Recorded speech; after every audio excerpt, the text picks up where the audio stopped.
Here we are once more in the cavern outside of Orindar's chamber, actually far below where the Myconid colony resides. You've reached the fungal wall that seems to grow and shrivel, for lack of a better word, at the response to the will of the Myconids. Wren, you've communed with them telepathically and rate their arrival. Is there anything anyone wants to do while you're waiting?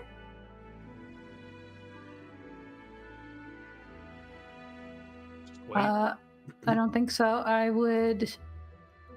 Yeah, sure. I'll sit because all the Genasi sat down when they were told that they need to wait. So I think she'll sit down nearish them as well. And yeah. Probably holding on to the wyvern just so that I don't know how they're gonna respond to these mushroom people after we've been feeding them some mushrooms. So Only the ones. All it takes for a taste. Sorry, what was that? I said it's all it takes for a taste. All right. Well, a time passes. You're not entirely sure how long, close to an hour perhaps. And finally, you find that only the center two stalks that make up this wall that goes from floor to ceiling dissipate into the ground. And there you can see the not only their tribal leader, but the 4 protectors who have been around him much of the time that you've seen him step forward into this space. The Earth Genasi behind you, at least the chieftains at first, and then many of the others sort of rise suddenly and take a tentative step forward, kind of waiting, observing the situation.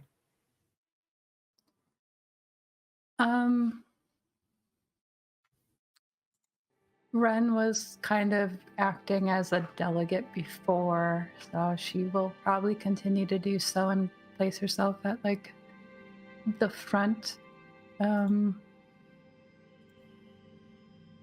I think she's mostly just waiting for Guardian Bot's attention. Yeah, he steps forward more than anyone else. You can see that the four to side, 2 on each side kind of thing are a little bit trepidatious. They're not quite pointing their weapons at anyone, but Wren, you've seen enough people who are nervously about to enter battle that it's clear that they're unsure about the situation. I think Wren steps forward then, and she's going to, I think before she kind of did a little bit of a bow towards Guardian Bot, so she'll do that again, and then she'll kind of gesture over to Sandrock and say, right, because they can't communicate, so she's going to have to do a lot of interpreting for them. She's going to say to Guardian Bot then in her mind, can she speak out loud while still communicating so that she's not Yes. one-sided conversation? It's if you're speaking out loud, your immediate thoughts are the words you're producing. Okay, so she's gonna do that, and then she'll translate for the Genasi. Guardian Bot, this is Chief Sandrock. He is the head of the Genasi tribes, their leader, and she's going to then look at Sandrock and gesture to Guardian Bot. This is Guardian Bot. Though they seem to all be connected with each other, Guardian Bot is mostly in charge of the Myconid colony. Sandrock takes sort of a stride forward and then does a deep bow from his waist. And Guardian Vought takes a moment and you can't quite hear what he thinks in this moment, Wren, but you can sort of feel the sense that he is communicating with the others behind him. And then similarly, not quite as deep, you see him sort of put one foot back and bow just the slightest bit, mirroring the custom.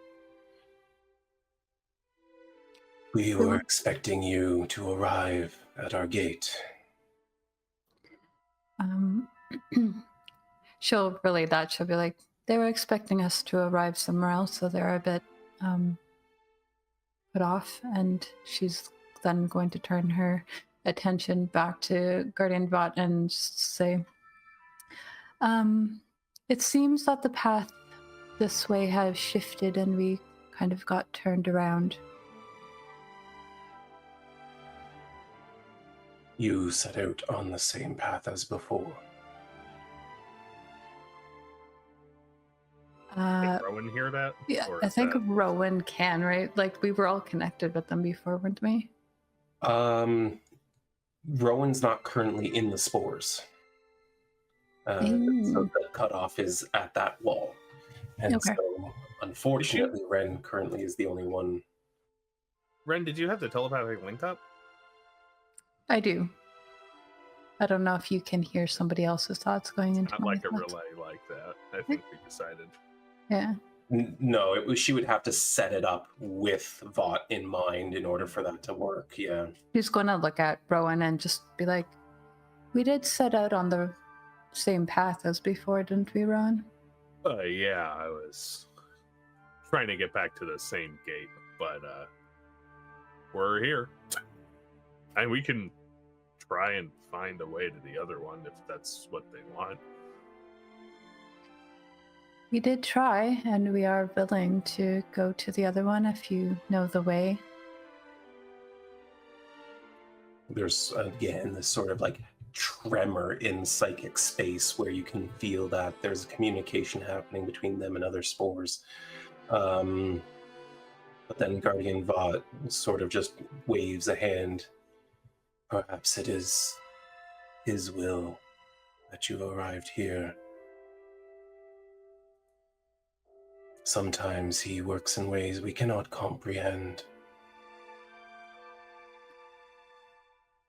Well, he did know that we were coming, and he is well aware of the ins and outs of the paths in this mountain, so stands to reason.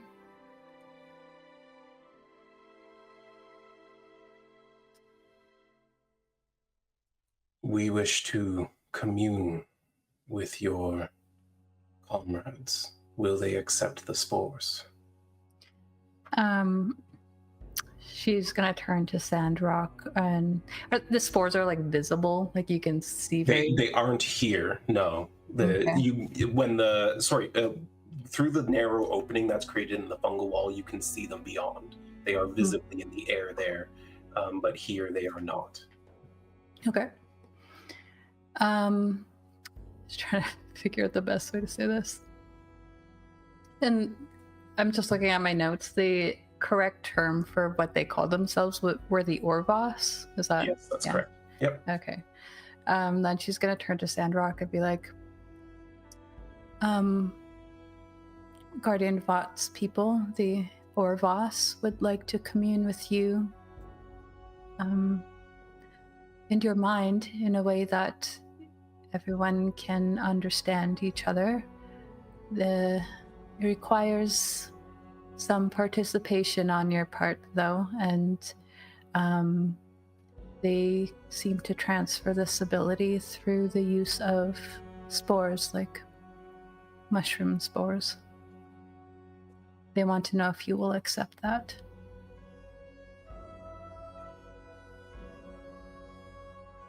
May I have a moment? He turns and convenes with the other 4 tribal lords. They, in a very hushed tone, though you can almost feel the vibration in the air as they're discussing things that sounds like moving various earthen objects against each other. And as he takes a step back, he nods and turns. He says, I would like to take it first and assure my people that it is safe. That's completely fair. Just gonna turn to Guardian Vought then. Their leader Sandrock would like to be the first one to accept the spores. He is protective of his people the way you are of yours, and would like to test it out first.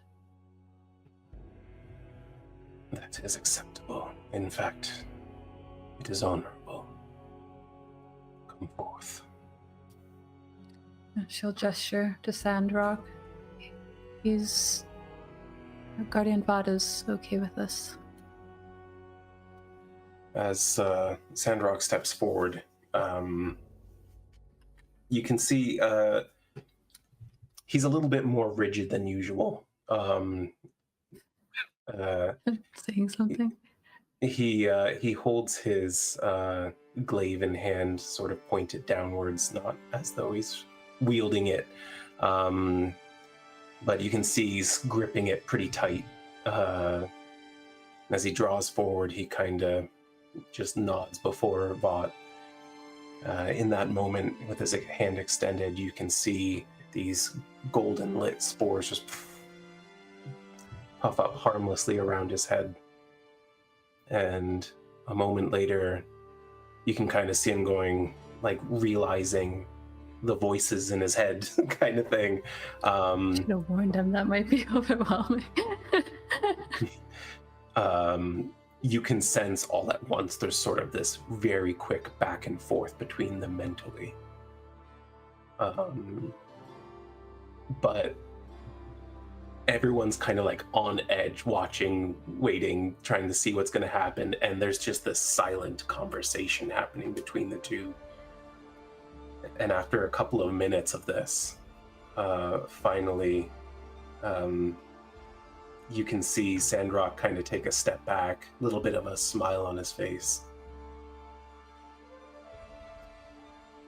Brothers, sisters, this is safe. We are welcome with our hosts. Please, join me. And as he's saying that, you can see that the wall's coming down, and several of the myconids who were behind the wall, who weren't really doing anything except preparing for a potential attack, now kind of just wave their limbs in a way that the spores shoot forward, and everyone really has no choice but to breathe them in unless you want to hold your breath for the foreseeable future. You're welcome to do if you want to. Yes, everyone starts snorting spores. And all at once you kind of feel yourselves connected to this network of others who are thinking and breathing and living. And not just the ones that are here. You can feel those far above who are connected and who live in the colony. And as before, you feel this unique sense that even though they are all unique and all different, that they are all one, like they're all driven towards the same purpose. And though there seems to be a bit of nervousness in the crowd of the Genasi at first, I just went deaf. Yeah, I definitely lost my hearing for some reason. Lost my train of thought too in the process. But the Genasi seem to sort of ease as they realize what it is they're sensing. And you kind of feel this chaos for a moment as like thoughts are being shared kind of haphazardly all throughout, and slowly people kind of realize how to kind of navigate it a little bit better. But now you can sort of publicly hear this conversation between Sandrock and Vought as he says, We are grateful for your understanding, and I am sure that it is very forward of me to ask, but we have come all this way as a pilgrimage, and we wish to see Orindar. Vought kinda hesitates a moment, but as this very low, gentle rumble sort of expands outward through the chamber, Vought nods his head. Yes, it seems he is expecting you.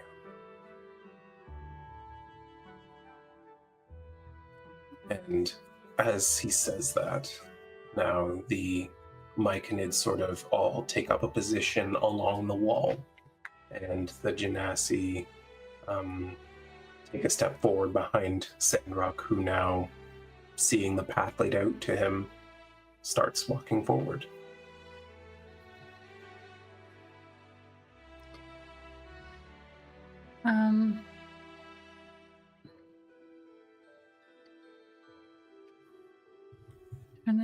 I feel like, yeah, I'm gonna just turn to the others and be like, do we want to give Sandrock and his people time to meet the god that they worship alone, or did we want to go in there with them?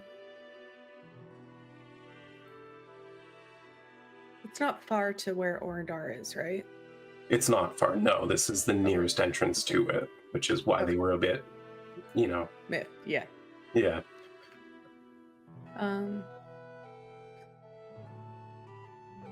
I think they'd prefer probably to have time alone. They've been wanting this for so long.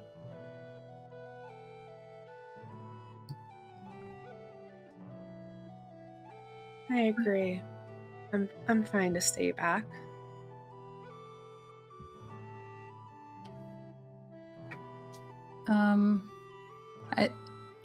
Do I get the sense that I could just talk to Sandrock now that he's like in this spore thing, even if we're not like right next to each other?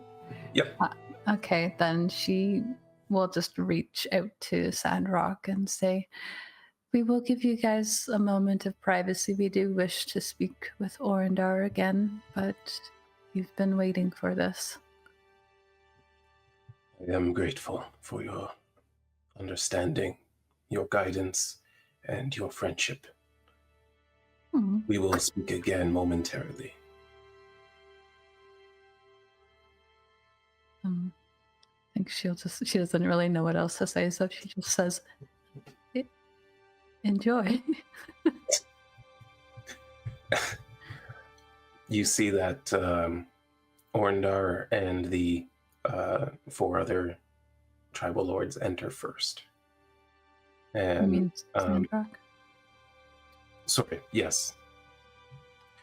They enter Orindar's chamber first, and there's about 5 minutes before the rest are sort of welcomed in, and you can see that it's a massive pillar of Genasi people moving through this mountain by the thousands, and as they start moving into the chamber, you can actually hear this. This was a fairly large chamber that Orindar was in. However, it doesn't seem to be quite large enough in this moment, and suddenly the mountain just starts moving in response to Orindar's will.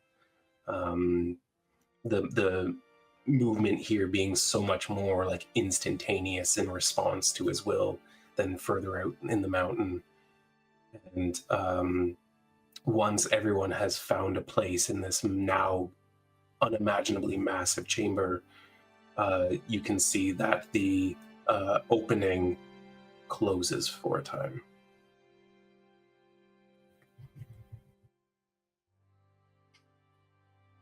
And as that happens, many of the Myconid who were here now begin ascending up that spiral.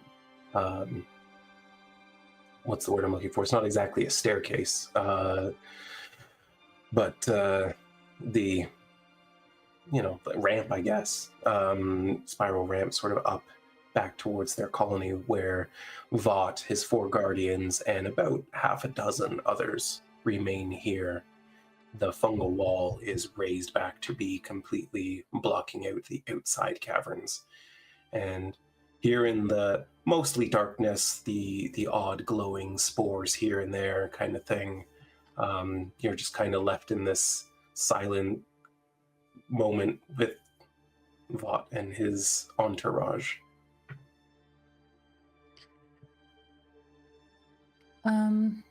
I think Wren looks at Vought a bit curiously and says, have you and your people encountered any more trouble while we've been gone, or was the Hydra the bulk of it?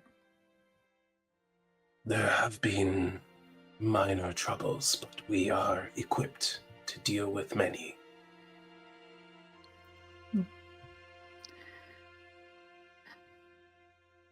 That's good to hear then. We've been coming across a lot of troubling things lately. Yes. The caverns are dangerous for those who know not how to survive them.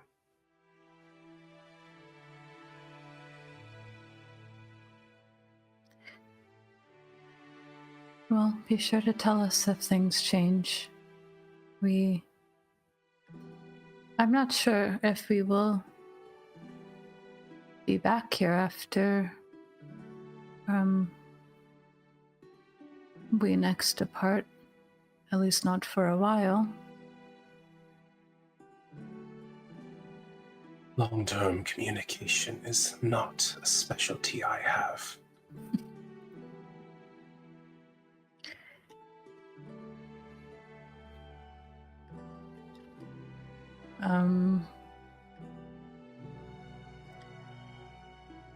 Yeah, I think she just leaves it at that.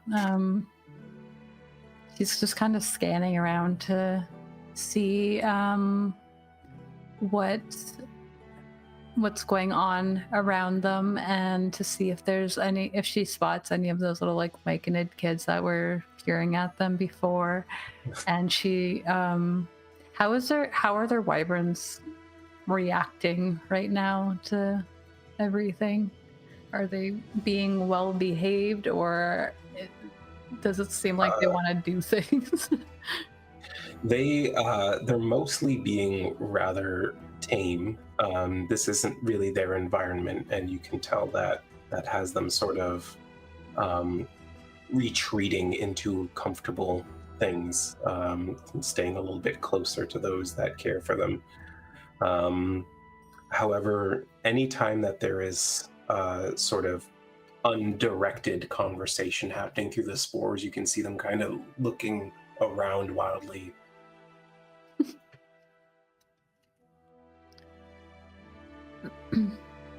Does Brielle's react any differently than the other two to that? Nope. Same as them, just kind of.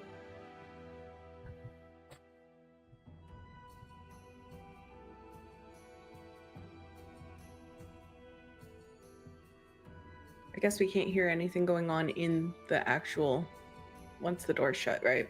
That is correct. Okay. Yeah, I'm just waiting to look for the little kids too.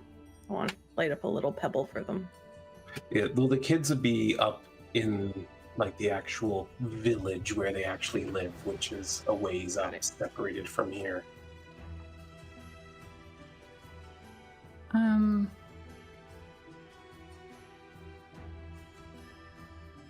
Have we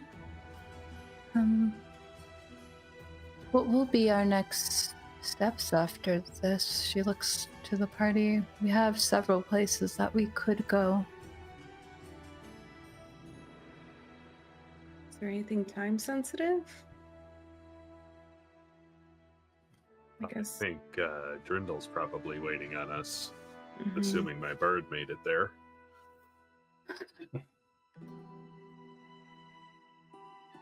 Yeah, I guess that's kind of what we were hired for. That's probably the most important. Yeah. Like we have to pass some places on the way, right? Do we? Do we? I think I'm thinking the wrong direction. I think there's that one village that's on the way, but it's largely abandoned now. Yeah. I do think that we could probably spare some time to stop in Hardova. We could see if Daniel won her fight. And I was thinking along those lines as well. Do you think they would have changed the tavern name to her name now?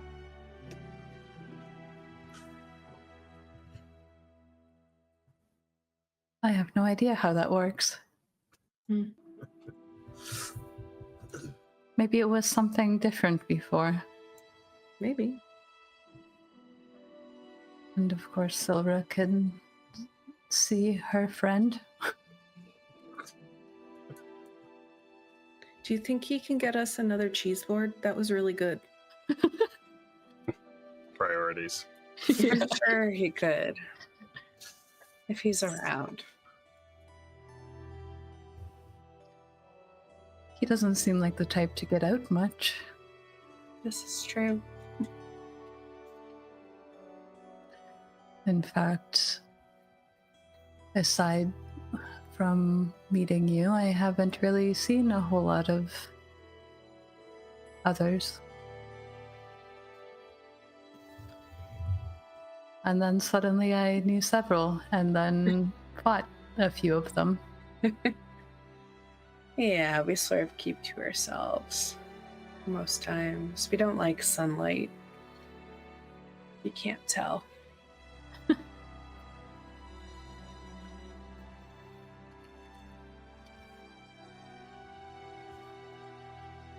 Alright, well, about an hour or so goes by again.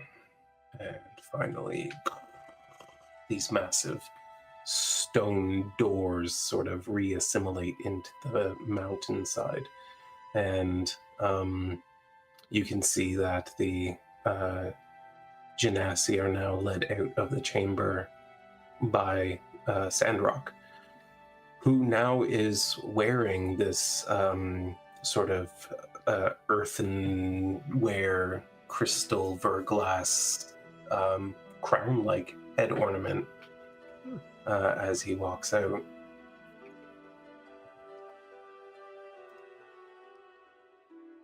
He approaches the group and with a nod and a smile and bows his head ever so slightly. I understand that you are the champions of Orindar now. Oh, did we That's, forget to mention that? That's what he said. Well, as the High Priest of Orindar, I may call on you. It looks good. Congratulations. Thank you. I think in my heart I always was this, but now that it is official, I am very proud of what my people and I have done. You should be proud. You've done great things. We are to find a settlement here amongst his other servants for a time. Perhaps build something new together.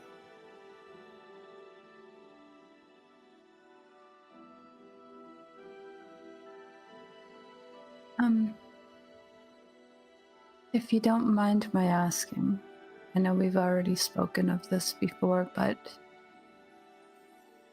as the official High Priest of Orindar, do we still have your approval on this item that you've created with his gift?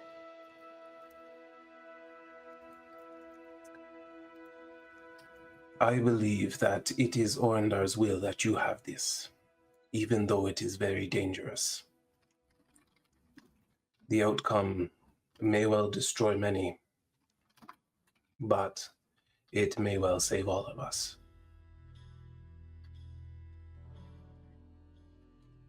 That does tend to be the case with items of this nature. Do your people still need some time in Orindar's presence, or are we free to approach? We are to ascend, and we are to begin this new commune.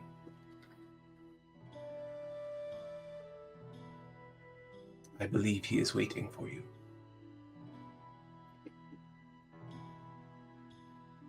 All right. You are all heading out now, then? Yes, we are heading up. All right. Be mindful of those creatures that we came across. Yes, well, for now, we are staying within the colony until we figure out what is best. All right. Wren is going to then turn and go down to see Orindar. Yeah, he starts leading his people up towards the spiral and stops just for a moment to say, I will call for you if I need you. Okay. Well, be sure to come. Good. But only when we're work time, not when it's not work time. For the champions of Orindar, it is always time to work from what I hear. Keep that in mind. Pyshura has a new goal. That's my goal, is to not get Pyshura in trouble. You go to head in, and you're just kind of forced to wait for these thousands of Genasi to pass by. It's probably like a good 15-20 minutes of you just kind of standing at the entrance waiting for an opportunity to move through. And finally, as the chamber empties, you can see it's already sort of returning to the way that Orindar had it before. And as you approach, you can see him much as before, this massive, almost godlike elemental being of earth and magic. And as he stands in your presence, there are 4 sort of just earthen seats made up from the ground as you approach him. Wait.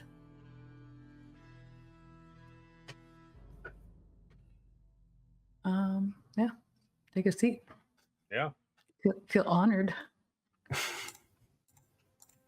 In this incredibly rumbly, deep voice, once more you hear Orindar speak as though he's speaking directly into your heart. My champions return.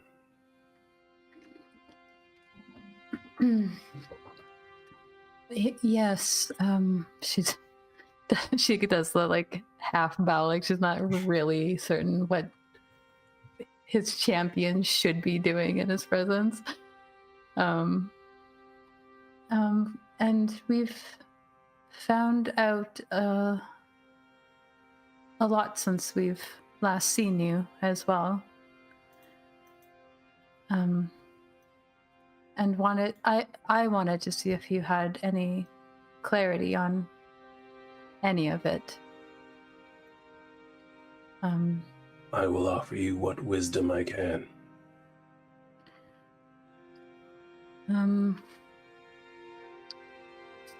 Where do I even begin?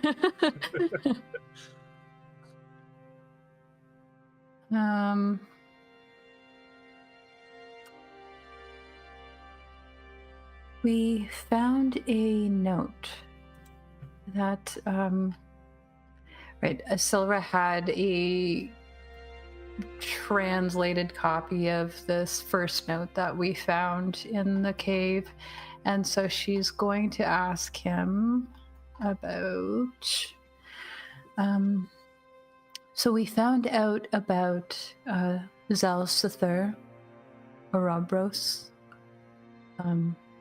and we came across the remains of a body of someone who seemed to be serving the world serpent. And there were some lines that were troubling me. They said that the abomination has been influencing our fallen brethren. Gates have been opened with the blood of the imprisoned elemental, and that they closed many and crushed the nests that they found. And some of that concerned me, and I wanted to know if you had any insight about what they could be talking about, and if you're aware of any of your blood or the blood of other elementals that could be used in this way. Near the end of the era of creation, there were some like you. One very long arm sort of reaches forward. As it gets closer and closer, it looks as though like this hand is clearly big enough to just crush you were it to want to. As it reaches out, it extends one finger and points almost touching Rowan's forehead. There were your kind, created by the new god Orindar. And there were the others, the Sandrock they were called. Their creation was that of the old god, Ouroboros, made in his image to serve for eternity, to worship for eternity, and to ultimately witness the end.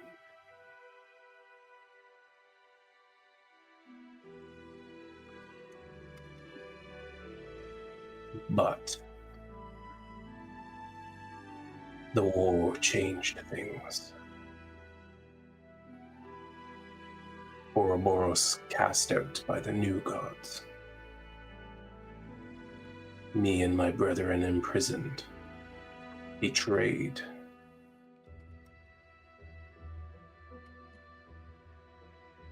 And the Sandrock sought power to make themselves gods.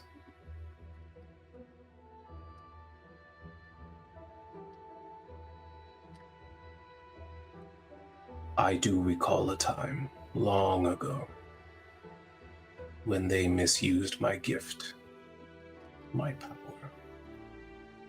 They sought to sap it directly from my being, but I am more crafty than they can imagine.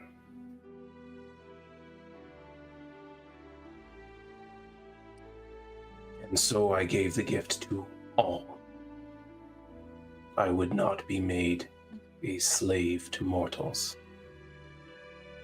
I will give freely what they cannot comprehend.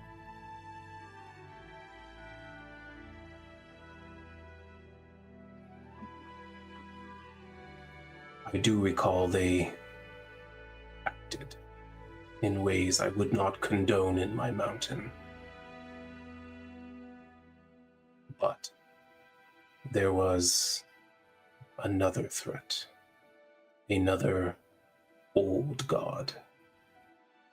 One thought long dead, even in my early days.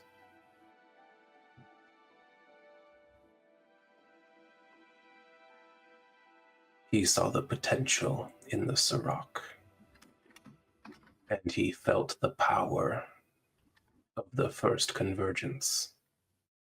He was drawn to it. He still seeks that power now. His influence has waned.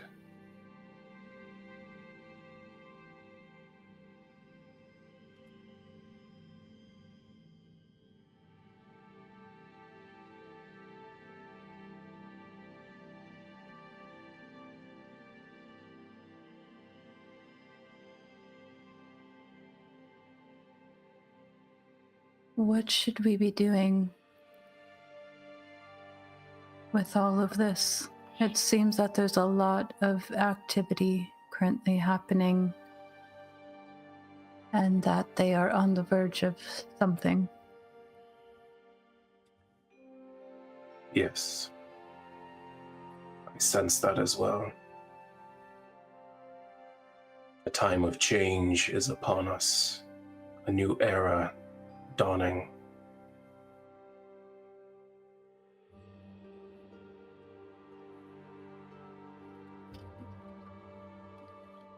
What you must do is unclear. But I do sense that my champions have a part to play. Even if one is tied to the old gods. Brielle kind of like puts her head down, ashamed a little.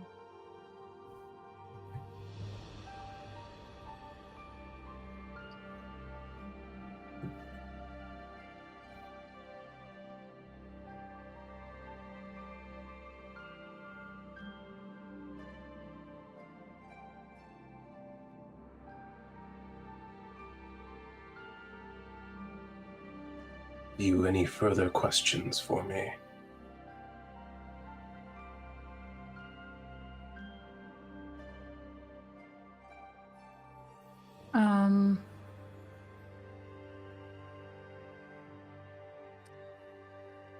I think Wren is then going to relay to the best of her ability, and I can do the skill, the history check again if you want me to, but she's going to try to recount Rowan's vision that he had. Rhowan can recount Rowan's vision if Oh. I can't hear you. Yeah, you're quiet for some reason, dude. Hello? Yeah. Hello. Hi. Rhowan can recount Rowan's vision if you would prefer. Does Rhowan want to do that? Oh, yeah, for sure. Just like press Go for play it. on that while thinking it Orindar. You're just gonna, like, word for word sort of describe your vision. Yeah. Don't make any sense to him. He received that vision after you were asking about Gidriath, was it? Yeah, and just kind of looking for Arendor's take on this whole thing. It was unclear.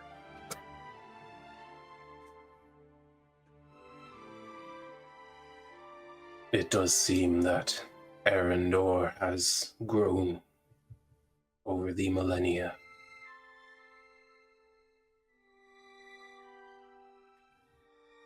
And Gidriath is ambitious beyond his measure. He would see all of creation reduced to undead servitude for eternity. He is the one who,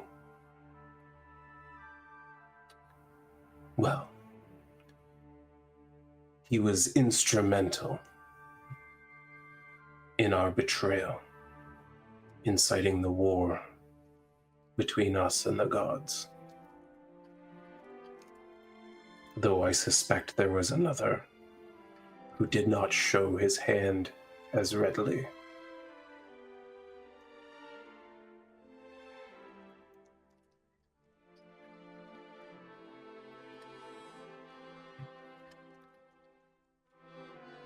Gidriath is everything that we despised in the era of creation. But he twisted words, gained advantage, deceived, broke pacts, and laid waste to all that we loved. It seems that is still his MO from what we've encountered of him so far. He's working alongside the Black Queen in some way. The deep dwellers south of here. Yes. I can feel their pickaxes joylessly cutting away at what they do not understand.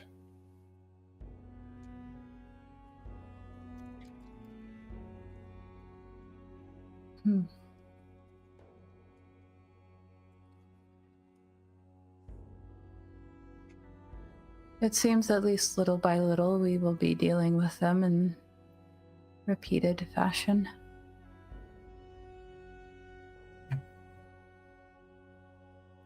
I do not command you as my champions, but were you to remove the Black Queen from the board, take from Gidriath's influence in this realm, I would be very satisfied. I'm sure I can find means to reward such a deed. I feel as though we may have to do that, regardless of your request. Speaking with some of her minions, I guess,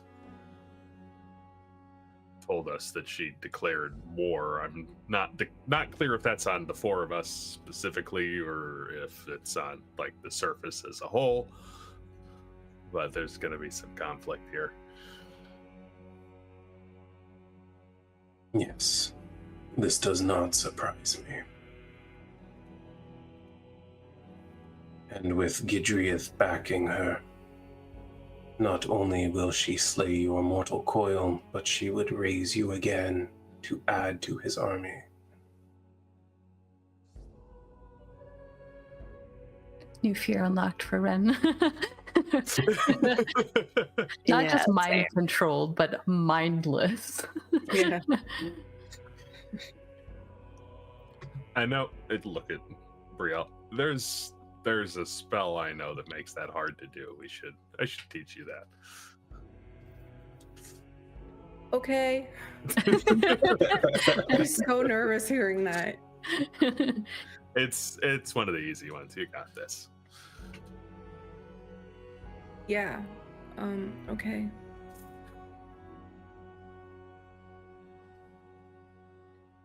Does Brielle look like visibly nervous? Like, Brielle's looked nervous the minute she got in here because she still feels bad about being like a champion of her god and around this man.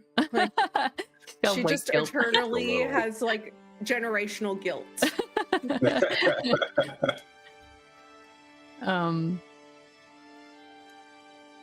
We've been warned about their numbers many times, so I think we'll have to be creative about whatever approach that we take to face her. But she definitely is on our radar of people to deal with, as she's also hurt some of the people that we've come to know. Do not take her lightly. Her kingdom is far-reaching. Her soldiers in the tens of thousands. Oh. That's a lot. Yeah. I don't suppose that your influence of shifting the mountains extends thinking. quite that far. She has remained outside of my direct control.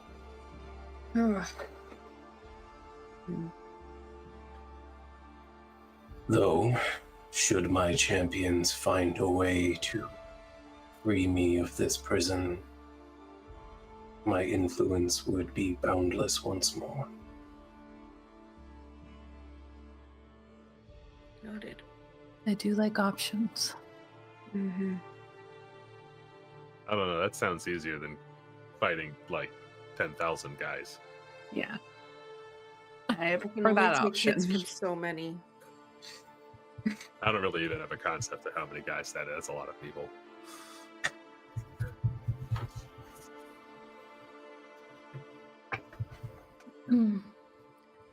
This is most definitely out of your reach than if she is. But I should let you know that somebody that we are in contact with, before we met you, he spoke of some research that he was taking part in.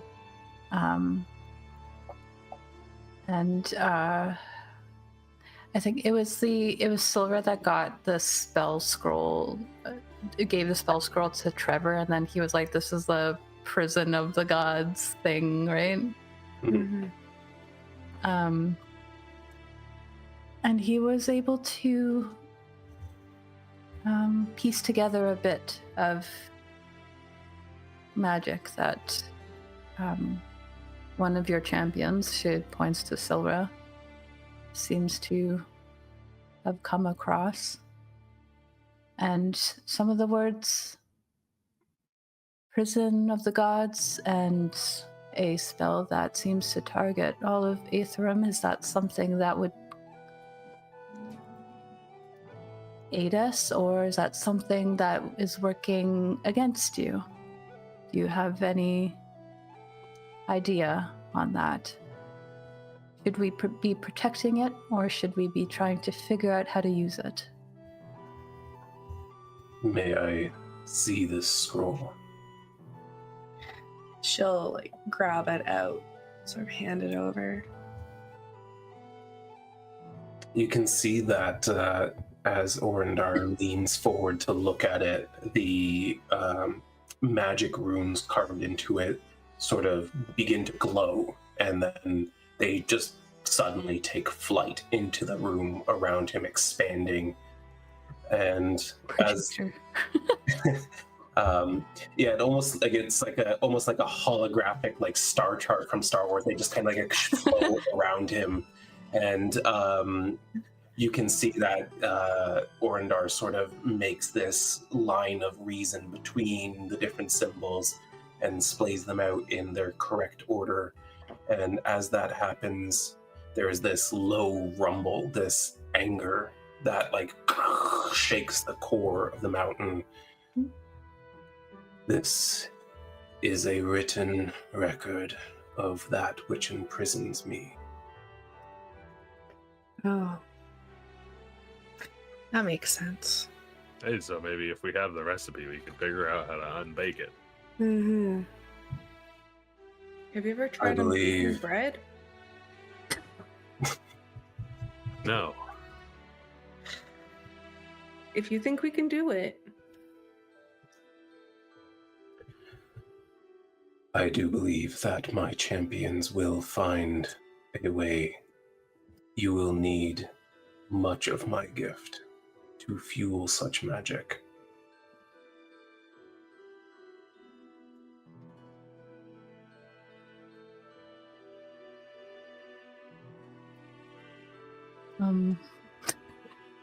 Wren, probably for the first time really since they've been exchanging words with this being, kind of looks like, yeah, she looks a little bit small, like she doesn't know if this is a dumb question to ask, and she goes, and is your gift something that we've already been given as your champions, or is that something we have yet to receive? My gift has been given to all, and one of those massive hands just like digs up a handful of the soil, and you can see in the soil the verglass abundant amongst it. He said that we would need much of it. Big Right? spell. Yes. She is going to, I don't know if she, yeah, she hasn't pulled this out since Sylra fucking collapsed, but she's going to pull out the like 1,000 gold piece worth of verglass that she has. Mhm. She's like, more than something of this size. Yes. Oh, This spell was performed by 4 gods. I see. Does it hurt you to take your gift from you? For me, it is as though I drip a few drops of blood each day. And I have been doing so for thousands of years. I've been accustomed to the feeling, and I have blessed this world with much more magic than it had known before me. Mm.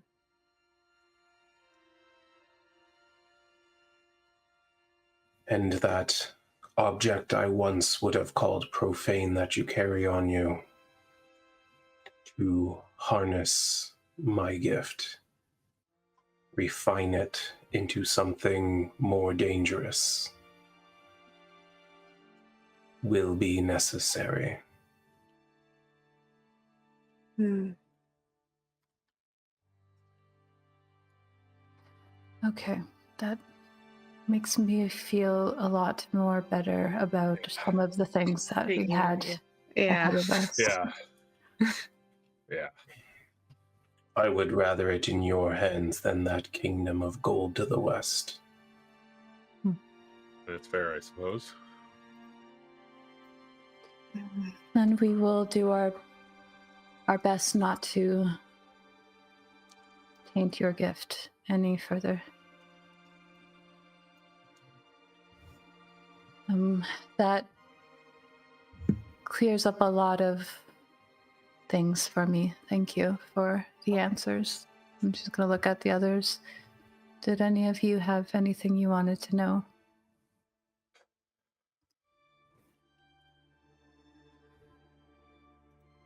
Is this armor gonna come back to be a bad idea?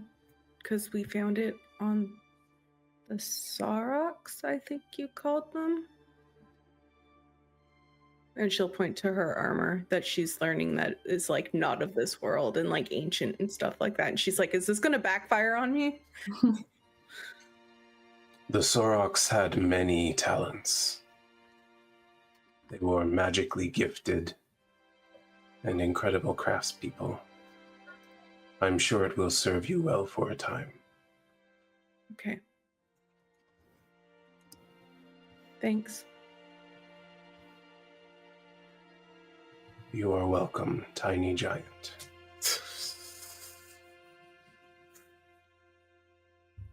Brielle smiles a little at that.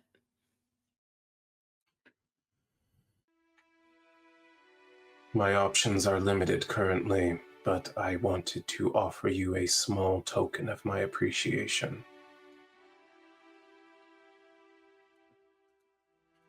At first, he just sort of like makes a fist with that same hand that had the soil and the verglass in it.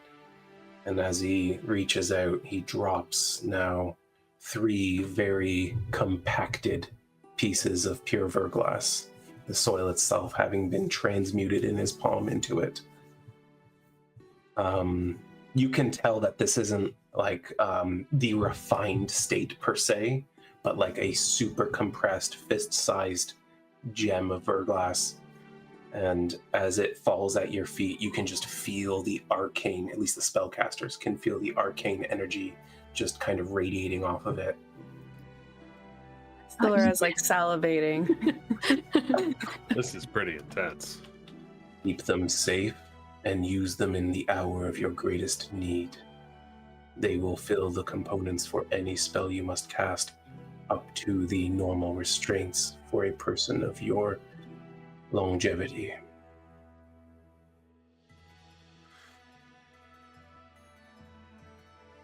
That'll be handy. Mm-hmm. And you carry with you the Spore Caller's crook. Yeah. Allow me.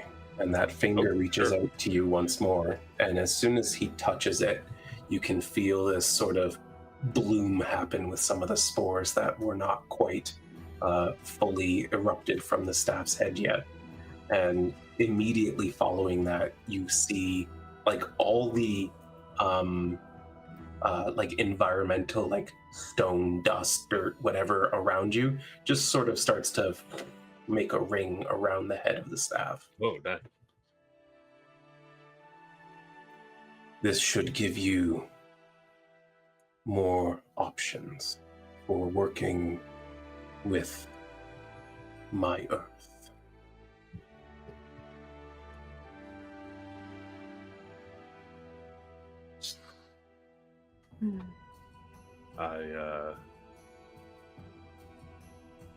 Thank you.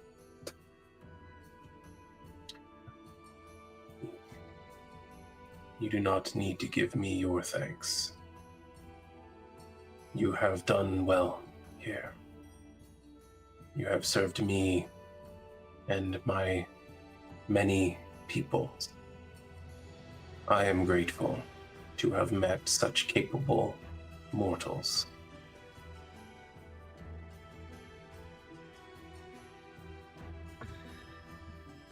It's our honor to do this for you. I know what it feels like to be trapped. So we'll do our best to get you unstuck. You can see that his face comes down closer to Sylra.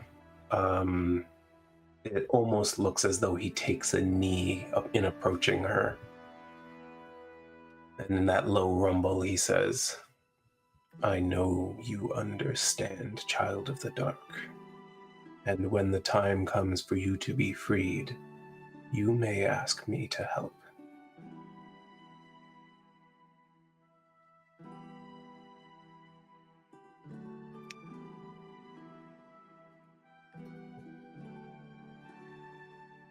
Is he close enough that she could reach out a hand? Not quite. Okay. He's like, his face is about 12 feet away from yours, but his face is massive. And kind of faceless.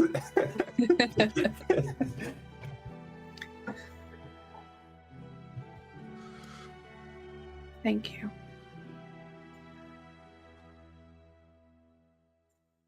It is my honor as well. Now, my champions, you must go. Should I have need, my high priest should send for you. For you have given me many more options for influence in this realm. You picked the right person by picking Sandrock. I have felt Sandrock's heart for a very long time. And should that happen, should you need to request our anything, especially if you need us to come back here, my people have a technique that I haven't quite mastered yet. I'm getting close. That allows us to travel over long distances through plant life. I know there's not a lot of light down here, but if there was some sort of large plant life, it would make it easier for us to get here at short notice. You can see that as you're saying that, four of his great hands sort of reach up and touch the ceilings of his chamber, and you can feel this shift in the mountain above you. And he kind of just stands there silently for a good 3 or 4 minutes while you can just feel the mountain rumbling. Return to the village above. They will continue to care for the tree now planted. All right, well, I gotta get working on learning that technique real fast. All right, cool. Good motivation. So it was just like an aesthetic thing, she thinks to herself.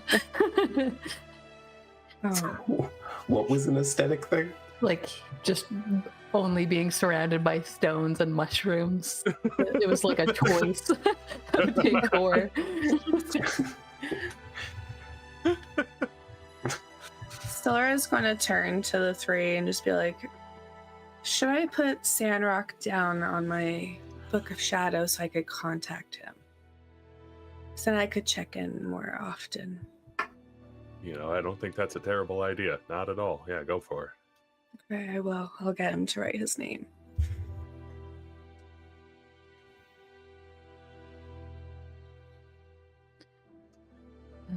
He did tell us to go, so we probably should. We could probably make tracks.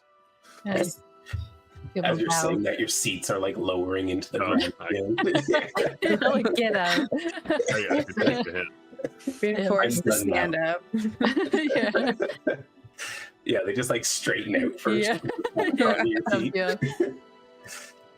Brielle will probably like leg behind the group as they're leaving and just like one last time look behind and just say, thanks for giving me a chance. And she'll like nod to him and then like scurry out.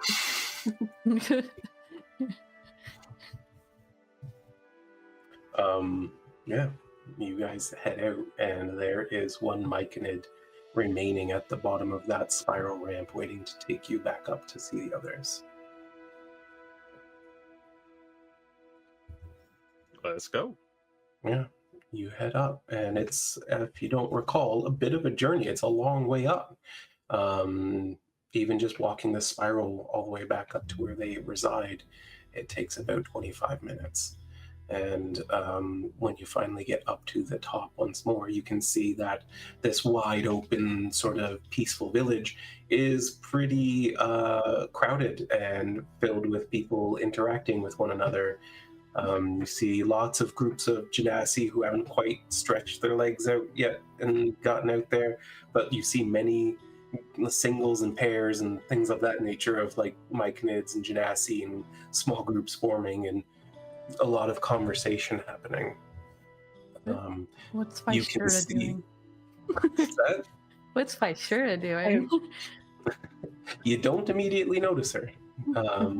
You can go looking for her if you'd like.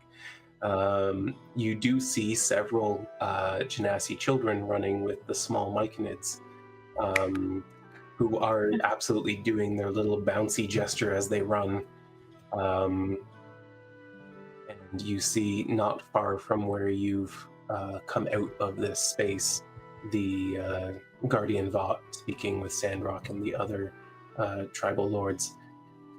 You can kind of overhear a bit of their conversation as you're approaching, and they seem to be making like sort of like an agreement, like they're kind of like discussing terms of how they should interact with one another, and kind of coming together in a political kind of understanding. And it's very amicable, it's very peaceful. You can also see Rhowan in particular, who both has just the most insanely high passive perception and the one who might be most likely to notice this. There is a spot of the ceiling far off on the east side of the lake that is here in the center of this village, where there is bright sunlight shining down in one column. Dang. Yeah, that'll stick out. In that, at the bottom of that column is a freshly planted sapling. I'm gonna remember that. I know you have to know the tree. Yeah. Have to have at least seen it. Yeah. You'll walk up to it. Hey, my name's Rhowan. How you doing, buddy? I mean, I do have speak with plants, so You Take can his definitely branch. go and like get familiarized with it at some point. Just and, Orindar's voice. hang out, smoke a bowl together, Sylra would just be like making fun of him from afar. Like, he's so weird. But in the interest of expediting a little bit, I will say when you go like familiarize yourself with a tree, you'll notice two things. One, the tree is growing much faster than a tree of its type ought to. For whatever reason that is, you can assume it's probably the influence of the magical being who willed it to be there. Really good compost. Yeah, and two, the light that you're seeing coming down from the ceiling isn't a direct shot out into the open air. You can see above it that there is a reflective, like mirror-like mineral that is reflecting the light that is going out and like presumably reflecting in a number of places before appearing somewhere on the surface of the mountain. Like Ring of Power. I don't recall that, but sure. But yeah, he sort of created this like structure of a light reflecting tunnel from the outside. I think when Wren sees this tree and the light coming in, she just kind of tilts her head and is like, do you think he's limited in what he can do with that? Or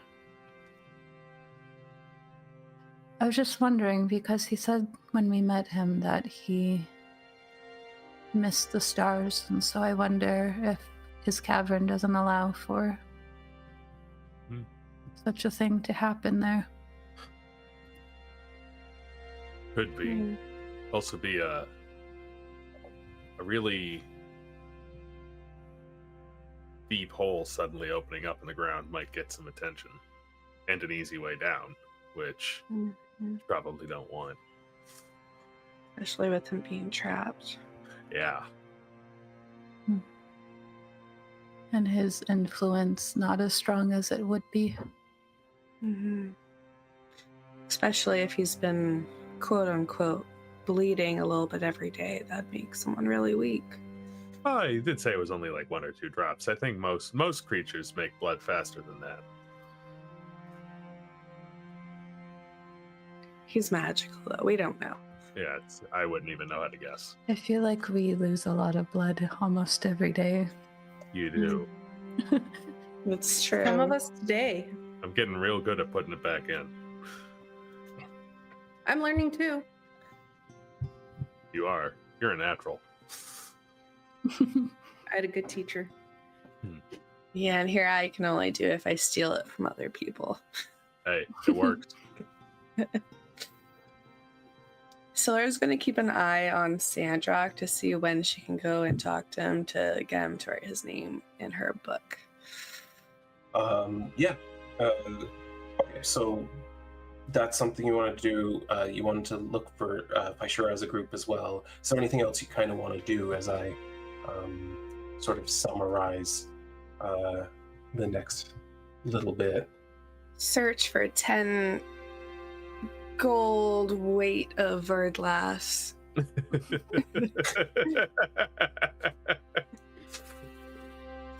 Yeah, absolutely. There's you are very near Orindar, which means Verglass is fucking everywhere. She'll probably just be picking it up all over the place And any step. In terms of value, about if you find a piece that's about the solid size of a coin, that's probably worth about 10 gold. Like it's a very valuable mineral. So yeah, you're able to gather that no problem.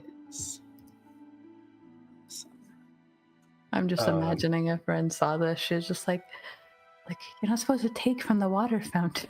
Like that's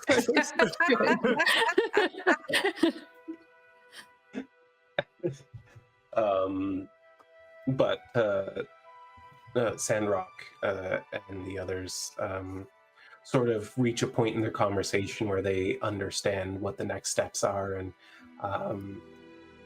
you can see he breaks away from the group and kind of looks out on the north end of the cavern, sort of exploring the space that just seems to be readily available there. and it's not nearly as big as the massive city that they came from, but enough space there to start building something. And you can see that he's kind of like eyeing it up, but he's on his own, and you're able to connect with him, and he seems very agreeable to writing his name and keeping communication open. He keeps reminding you probably 3 times in that short period that he will call on you if he needs you.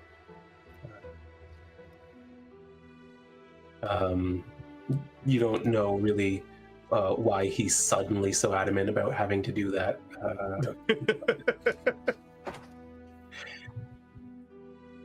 You're muted, Vix. I would like to ask him how he does that. He just immediately casts a sending spell at Wren, even though they're like 5 feet apart.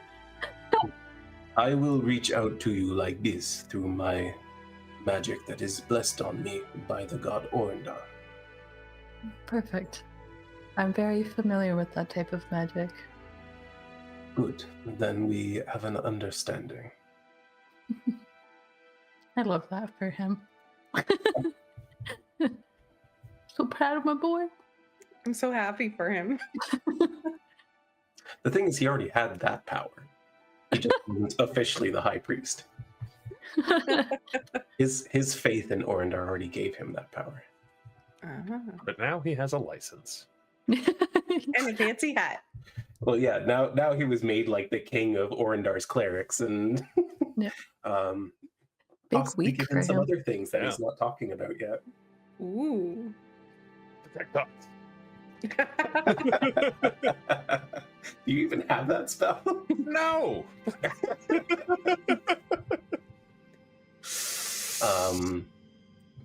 But for the first time in the interactions you've had with him, he makes a point of putting his hand on each of you when he says goodbye.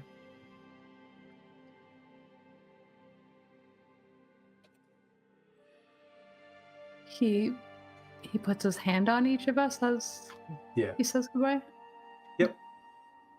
Just a casual thing, like, depending on, like, if your hand's out, he might, like, grip you at the hand or the wrist. If he might put his hand on your shoulder, kind of just a very casual thing for most people. But given the fact that he has never made any attempt to be any closer to you than he has to be. You're honored. I'm wondering what the Brielle's- Earth Genasi stance on hugging is. I was just gonna say Brielle's misunderstanding, and she's hugging him. She's just like, "Oh, we're like best friends now." Like, So she try actually at least she'll go to like hug him, and then like depending how he reacts, if he backs up, she'll back up. But like she will try and hug him. he doesn't back up, but I think as you go to reach out, like, he puts out like 2 fingers to stop your arms from enclosing on him, and he just says, "You must not do this to a chief."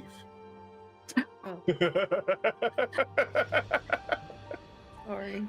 But what about a priest? We have not come up with rules for this yet. So But I in can't my- break them if I'm doing that. Makes sense I to am me. still a chief. Okay. I understand. And he does clasp you at the wrist and shake your hand, and he says, "This is the greatest honor that I can bestow to a new member of our clan." I'll take it. I know it must seem strange to outsiders, but we have our ways. I'm perfectly fine with your ways. Usually I'm the one that's strange to outsiders, so it's okay. We are all of us unique.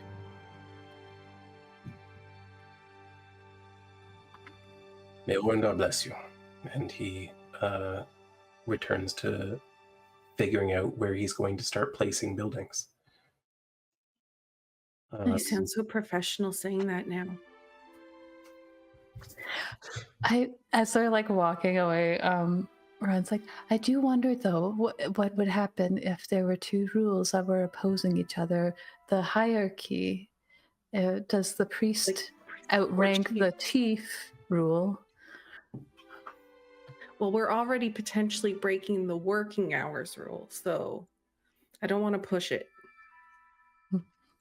That's fair. Break one rule at a time. Yes. Or No, why are we? No, we shouldn't. Always said. Well, sorry, what'd you say? Don't worry about me. Go ahead. Okay. No, Brielle's just like, yes, break the rules. No, we shouldn't break the rules. That's bad. Like, eternal struggle for like minute. She's like, we'll figure it out. All right. Well, as you move on through the crowd, you find Sylra, who is sort of encircled.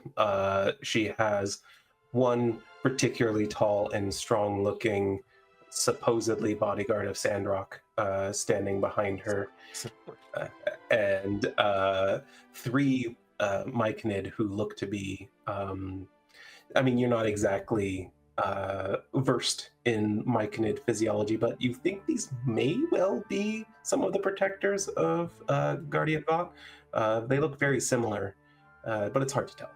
And as you approach, you can hear her in her boisterous kind of way of being excited about something, being like, "Your weapons sing! That is incredible! I need to learn how to do this. We don't have a forge here, but very soon we will, and I want to learn your techniques." And you can sort of hear through the spores in your head, one of them sort of, really more, all three of them kind of vibrating on the same frequency, just like, we don't forge weapons, we grow them. And she goes, "Well, that is crazy, but I will figure out what makes them do this, and I will make it into my weapons. I will give you some. We can all have great singing weapons."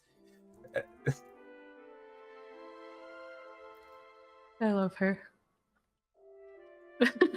But as you approach, she kind of notices. You goes, "Oh, this is the ones I was talking about." And they kind of give this sense of recognition, like, yes, we know them as well. And she's like, "Have you met these, I forgot the word already. The Orvas. Yes, you Orvas. They are great warriors as well, and they make very interesting singing weapons. This is my friends and my sister." And they again assert that they know who you are. And I guess I don't think we met, though. And Brielle's going to point to the guard guy. "I saw you the other night, but I don't think I caught your name." He actually seems a little bit puzzled by that. Like, he's trying to figure out where you saw him. And he just kind of twists his head and he says, "Well, you have seen me protecting our captain, Sandrock." Is this the same guy from the Celebration of Life guy? Make me a history check. You had a few drinks that night, right? Yes, you did. A few. Nope. You're not sure. You have no idea one way or the other. Maybe. Maybe.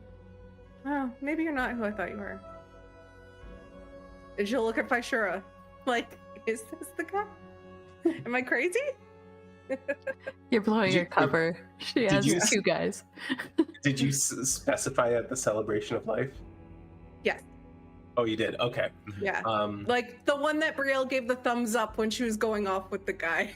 Then Sylra, who is in no way modest, just says, "Oh, you saw him dragging me to my house the other night so he could bang on my anvil." What kind of weapons did you guys make? Sylra and me made this one. And she'll like pull over her ass and show everyone. You can see that his like brownish gray cheeks kind of go this muddy color as she looks at him with a smirk and then nudges him with an elbow, and she goes, "We were not making weapons." Since Wren wasn't there and didn't see any of this happen, like, is it pretty easy to pick up on like what they're putting down, or would I have to do like an insight check on that? I mean, I think it's pretty obvious, but depends on what Wren. I mean, Wren's been dancing around this subject with nobles in the Empire. I think she's gonna assume that's the case. She's just gonna place a hand on Brielle shoulder, and that's about it. Well, I'm nice to sorry. meet you. I'm My Brielle. sister doesn't know anything yet. It's fine. We're teaching her. He was just hammering off some rust, if you know what I mean. Blink, blink. Sora's like head in hand, like, Okay. oh my gosh. Remember the conversation we had about the dream ladies? Yes. It's a bit along those lines. Oh. They're using. Oh. And she looks at my shirt. Go by Sylra. Oh, David's blurry Well, this now. got awkward. I transferred my blurriness to David. There we go. I fixed it. It is not awkward. I saw what I wanted and I took it, and now he is with me. So Like, is that what with happened to me you? that night? Sorry, there was two people. Who's first? Sylra can go first. Sora's like with you, like official, or like For now, yes. Perhaps he will put a baby in me one day, and perhaps I will find someone who is better looking. very modest. I love her. You can see that the guy is just getting like muddier and muddier as this happens. Muddier. That's his form of blushing. And, Why do I feel like my sure is going to be the one that gives her the birds and the bees talk? Why do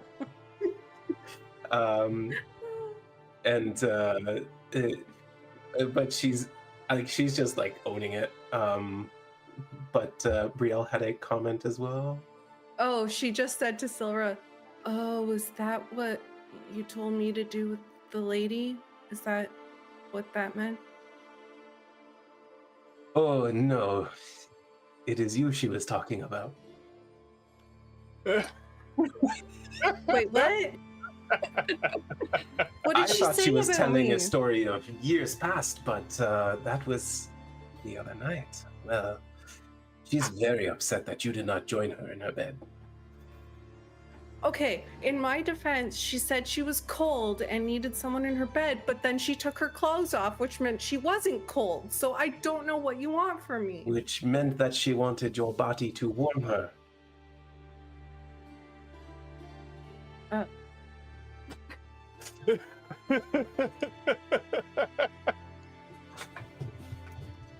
dead.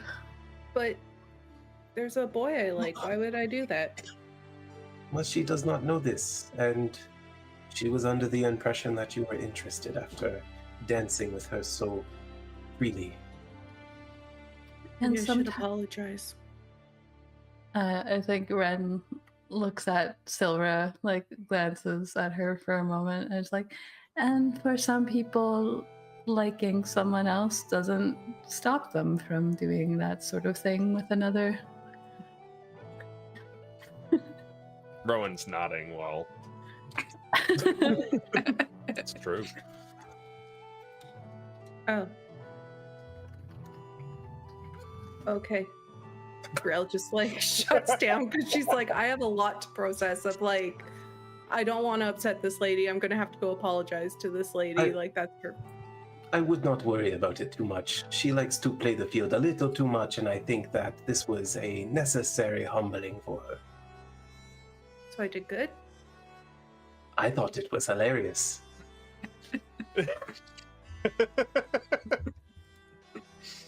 Okay. Okay. And I think once you know more about these things, Brielle, they'll make funny stories for you to tell someday. Maybe to the boy you like. I mean, this is already a funny story. It's better than I imagined, so. Yeah. I seem to be at the butt of a lot of funny jokes and stories, don't I? For now. You are So- young. It You'll is the get there. time for being a fool. Once you've lived how many years I've lived. Which is a lot. It's Yes, true. it is 20 or she's- 30 more years. You might be responsible and mature like I am. Okay. Okay. I'll aspire to be like you. Oh. That is my sister. All right. Well, if there's no other things you guys wanted specifically to accomplish here, I think we will head out to a break in a moment. But I'll say that you're able to kind of, say your goodbyes and connect with everyone, and you are given a,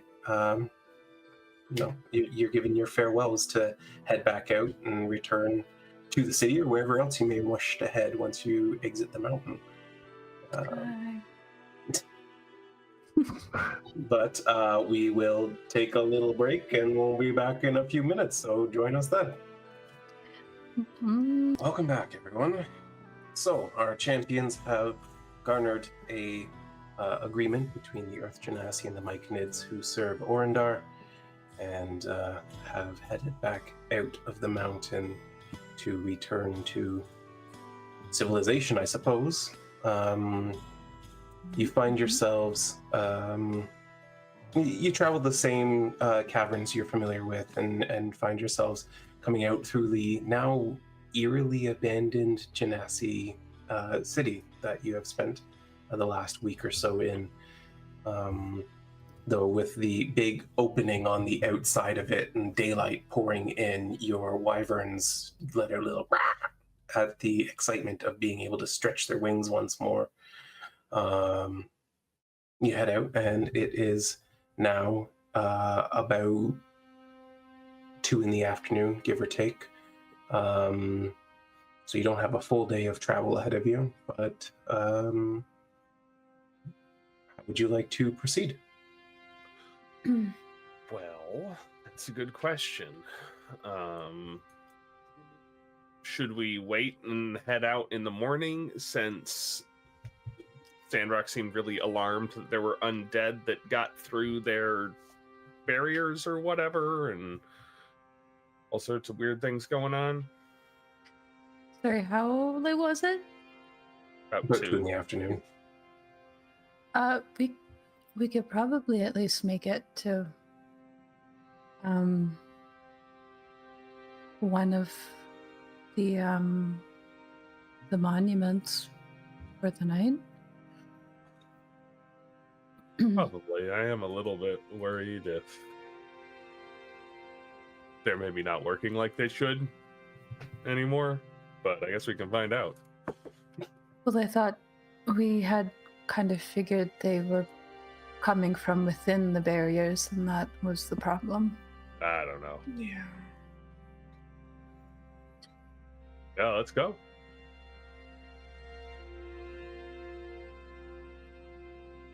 Yeah. Alright. I mean, I feel like if it's to do with my family at any point, they'll just come whenever, so. They usually do.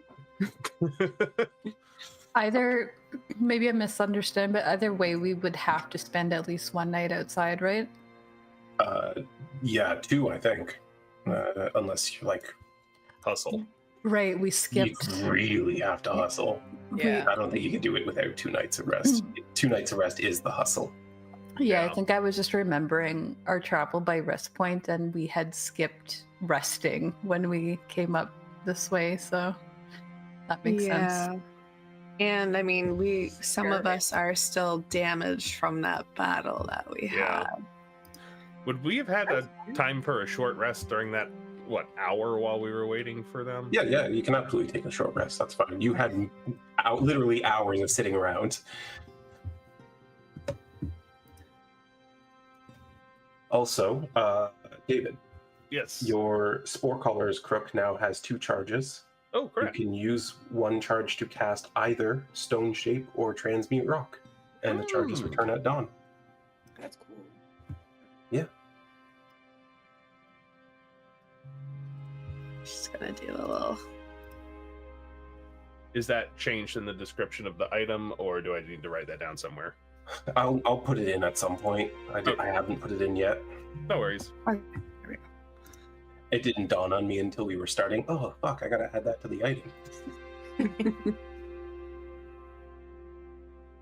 But we could also just as easily put charges on your sheet or something. Yeah. It doesn't You said it was matter. Stone Shape and Transmute Rock?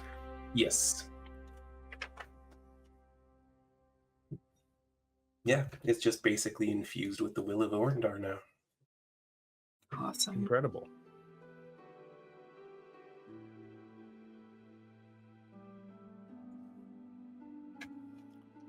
Guess we'll It'll follow save me a- Rhowan. Hmm? Oh, I said if once we start hanging out, I guess we'll follow Rhowan because Yeah. you kind of know the best way. It'll save me a spell preparation slot because I've had Stone Shape prepared this whole time. Good call, good call. All right, well, if you are heading out to try to make what progress you can, Rhowan, what is the intended trajectory here? Are you trying to cut the closest path to Hardova? Are you heading to Klein? Or did you want to try to stop through Silverbrook as you have in the past? Those are like three very different lines of approach. Yeah, I mean, does it add time to go to Hardova? Hardova would be further away than Klein, but not by a lot. Like it's like once you start approaching the main road kind of thing. Basically, it's like, well, we could take 2 hours to go to Hardova or an hour and a half to go to Klein. Okay. Yeah, I think we're making a pit stop in Hardova now, but we're not like staying there for an extended period, is what we're deciding. To Hardova!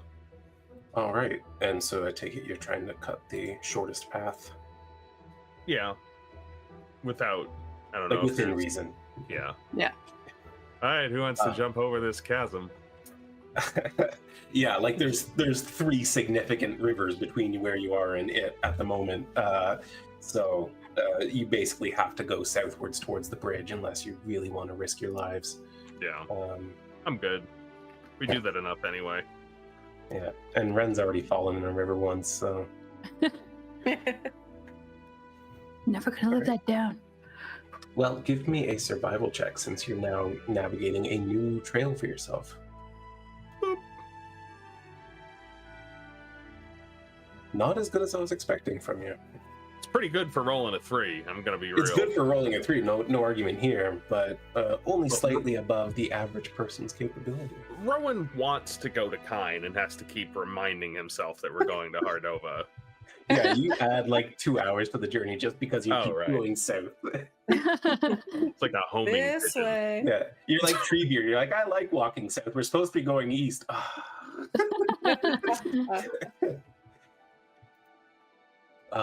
Well, yeah, you at very first you kind of cut this hard line east towards the river, and then as you weave south towards the plateau on which the Earth Genasi, at least Sandrock's tribe, formerly resided, you kind of end up cutting a little bit further south than you intended to, and slowly you kind of curve back eastward.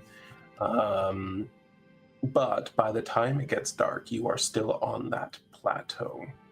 And I guess the question is, are you going to try to push yourselves, or are you going to try to remain around where their village used to be? Makes sense to. Push. I'm good either way, really. But I think it just depends how fast we want to get back to Kine and how long we want to spend in Hardova. There you go. Rowan's got it. Coin He's says we deciding. stay the night here. Stay the night. All I right. think we all submit ourselves to our guide's discretion. So That's like not saying it's like, man, I got hella lost already. Let's stop here. I'm off First my the game. mountain, now this place. I'm off my game. Yeah, he's having an off day. Yeah, well, you guys are able to camp down here. You've got some sturdy stone walls that you can use, and you set up a half-decent camp. Is there anything anyone wants to do, or do you just want to roll your perception checks?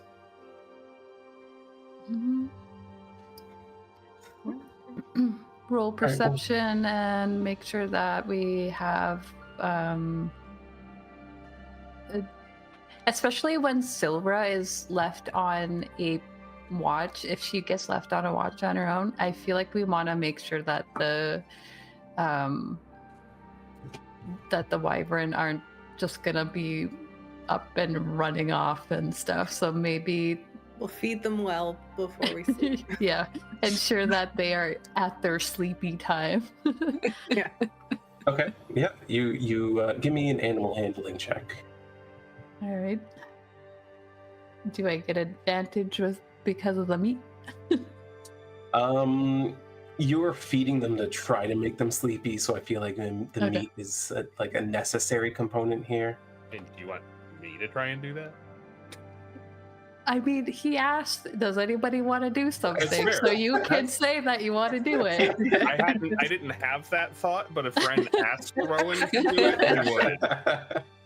You see Wren trying to puzzle this out. She's like, if we feed them now, then when Sylra takes watch, like you can hear her going through this in her head. And she sounds like a little bit confused, and she probably, let's see if she gets this right. She might not get it right. How well does she do on understanding what they need? That honestly, you've observed this pattern in them a number of times, and a 12 is more than enough for you to recognize how you have to feed them to get them all sleepy. So you like give them a bit of meat, and then they kind of get docile for a little bit, and then suddenly get up and rambunctious again half an hour later, and then you give them a bunch more meat, and they just pass out. To be keeping track of how much meat we have. I'm going to say that's in total about 2 pounds each. Okay.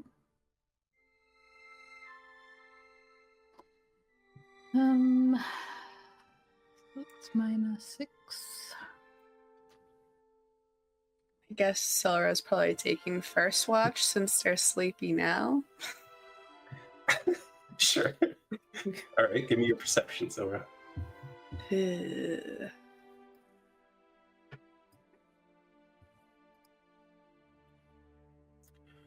Well, you can hear 3 wyverns sleeping, and they're like long reptilian kind of as they sleep. But you don't really see anything of interest beyond that, except for a need to drink your water bottle. And yeah, but the 2 hours go by, and you don't really encounter any issues. Who's Sylra waking for second watch?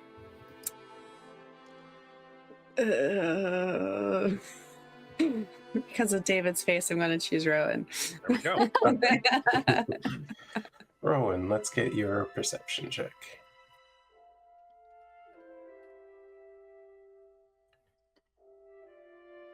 Well, as you sit to take your watch, you can see that somewhere in the northeastern sky there is a storm rolling in towards the shore.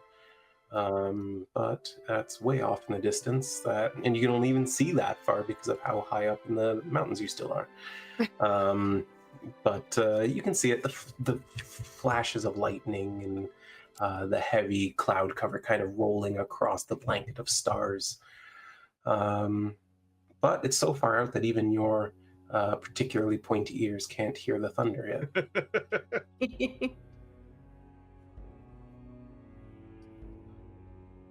But that's it. Who's on third watch? Brielle, go. Why not? All right, Brielle. Perception check.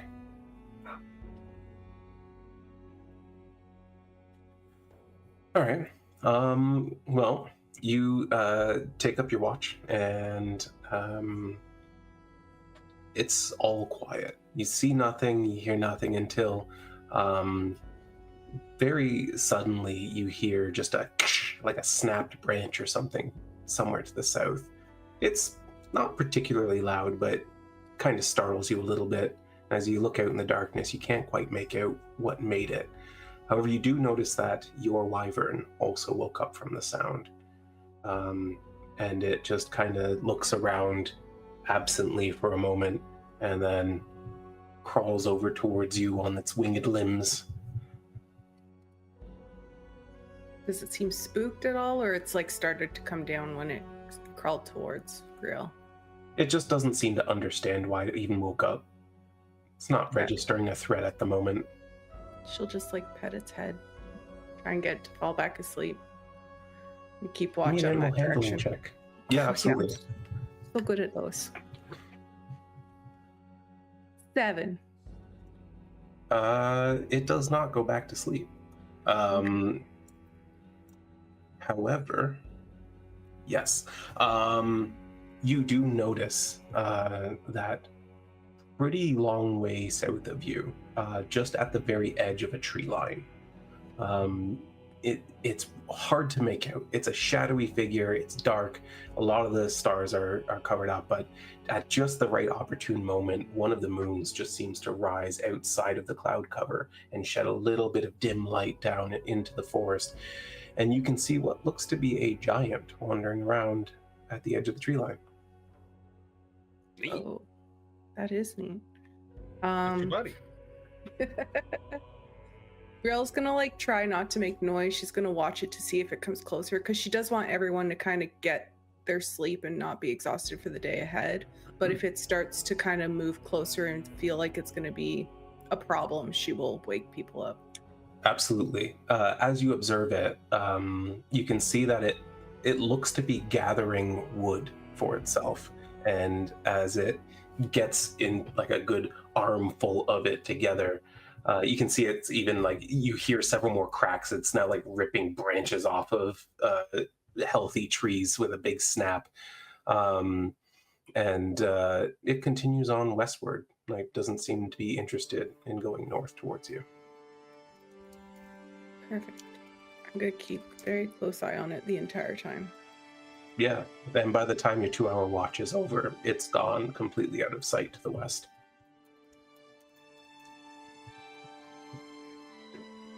Cool. I guess I'll wake Wren up. Yeah. I saw. What was it? A giant? Yep. I saw. I think a giant. It was huge and ripping trees down. Bigger than I can get, I think. It was at a distance, so it's hard to tell. But maybe be aware of that. I don't know if there's more, but they seem to not want to come this way. They went west. We were told that they have tribes out this way that live rather peacefully, I think. So we should be okay, but that's good to know. Get some rest. Okay. Night, let's Wren. get Love your you. perception. Forgot about that. Ren, let's get your perception check. She's just already. She's like already looking out for things. Like, did she even hear me?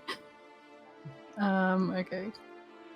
And I am willing to spend a die if I need to. Yeah, you might want to.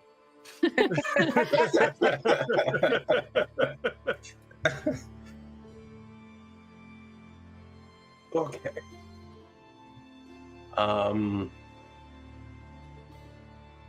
Well, with your die-assisted perception check, the first thing you notice is that Brielle's wyvern is awake. it is laying on top of her as Brielle's gone back to sleep, but doesn't seem to be going to sleep itself. It's just like nibbling at anything that sticks out from her outfit, whether she's still wearing her armor or not or whatever, but anything that sticks out, any sort of button or anything, she's just chomping at it. And your watch goes by without too much of an issue. However, as the sun starts to rise on the eastern horizon, you see what first looks like a big black cloud, but as it begins moving faster and faster, you realize that that is no cloud. The sunlight hitting it directly, you hear these high-pitched, almost inaudible screeches, just all over. It almost sounds like they're reflecting the sounds off each other.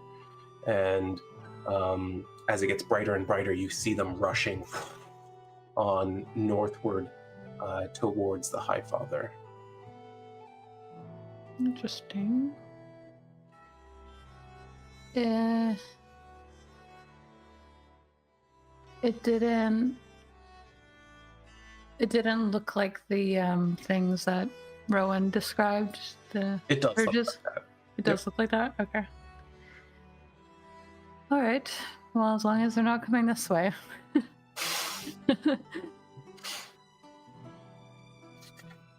Yeah, considering the number of failed perception checks tonight, you were lucky that their path wasn't in line with where you were camping. You have a stone building, right? That got to count for something. Yeah, but it has like it doesn't have doors and windows. It just has openings. I have stone shade. But yes, you do. But you hadn't used it yet. No. But when you wake up with thousands of them in there with you, it's too late. It's like when you panic, shut the door. It's like it's too late. They're in here. But yeah, you kind of got lucky that they weren't interested in you tonight. All right. Yay! But the morning comes and you are up and ready to do your thing again. I think Wren is already like making sure that they are all ready to go. And did Brielle's wyvern go back to sleep at all? Nope. Don't be cranky. Mm-hmm. Brielle wakes up and notices that she's like missing a like button and like it's just like on the ground, and her like she has like a little claw tear mark in her clothes, and she's like, Ashvareth, what am I gonna do with you? And she's just gonna like try and like pick up her button, and she's just like, I don't know what to do with this. And then she like, as she pokes it on her shirt, a little flash of glow comes and it sticks to her shirt as she casts mending without realizing what she's doing. And she's like, oh, that's new. In that moment, as that flash of radiant light happens and you mend that, your wyvern suddenly leaps onto your chest and just starts aggressively sniffing at where the button was mended. Oh, okay, it's okay, it's okay, buddy.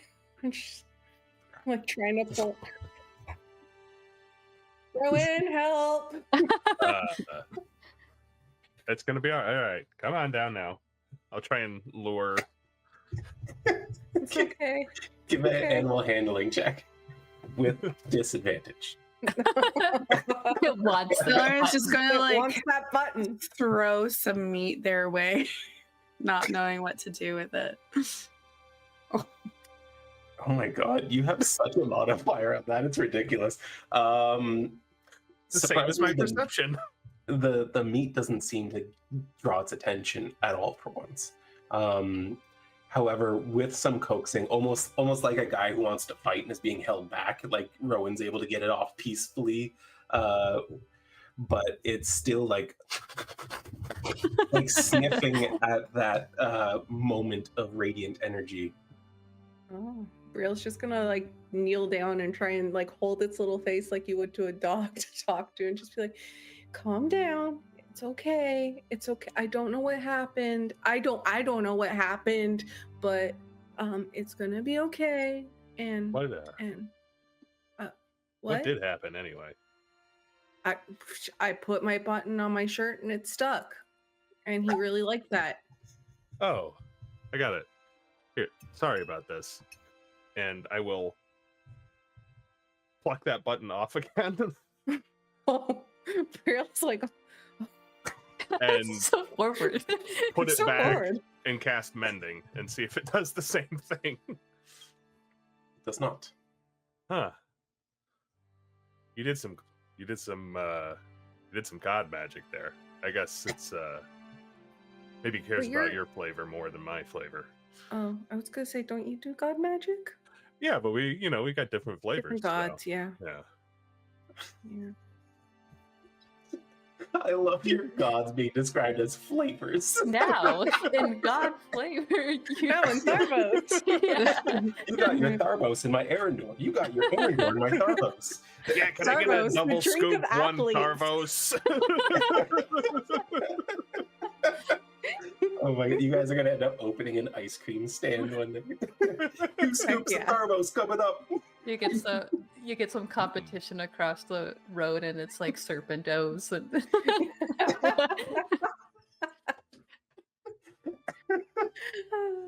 Oh God man. damn I it, think I'm Zelda. gonna- Virgin icicles.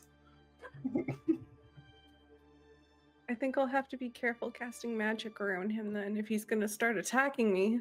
Well, I think that was more, I don't know, it felt like curiosity more than an act of aggression. Yeah, he didn't hurt me, but It's but you got to be careful if most of your body's pointy.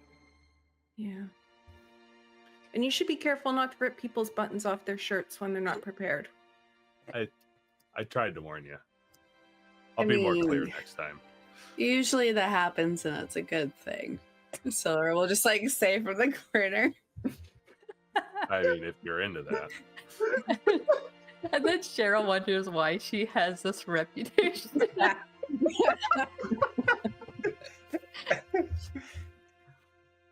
Oh man. She's gonna just keep a mental note of how she casts magic and that it seemed to react to that though moving forward. I wonder what would happen if you maybe it would respond the same way if you lit something and like threw it. Would it like that? I could try. She's gonna like look around on the ground and see if there's a rock she can cast light on. Yeah, absolutely. Yeah, you touch this rock and your radiant energy Hold it. pours into it, illuminating it, and you immediately see it and like leaps for the rock and like takes it into its mouth and just starts flapping around trying to fly away with it. I think he likes He's not it. quite ready to He fly. likes this He's flavor. just running on 2 legs and flapping violently. Doing like a penguin waddle. Hey, So if he brings it back to you, he'll be able to play fetch at least. That's a great idea. Ashrath, come here. Ashrath? Nope. Nope. I cast light on another rock beside me so that one goes away. And now You- the radiant one here. You see it like visibly like drop the rock, and then. But now that it's a little bit further away from you, it seems to be unable to detect the light of the rock. Oh. How far away is it from me? 70 feet, give or take. Okay. Could be You're a a good special little guy. could be a good command though for when you're up close. Is he a guy? I should probably ask that. I've been calling him a little guy this whole I don't know. time. I can't tell. I tried to figure mine out. He's my special little guy. It's fine. I think Wren was the only one who was able to determine the gender. Brielle never tried. She just always assumed. She's like, all wyverns must be little boys. I'm not sure. I'm not tech. I'm not looking for stuff.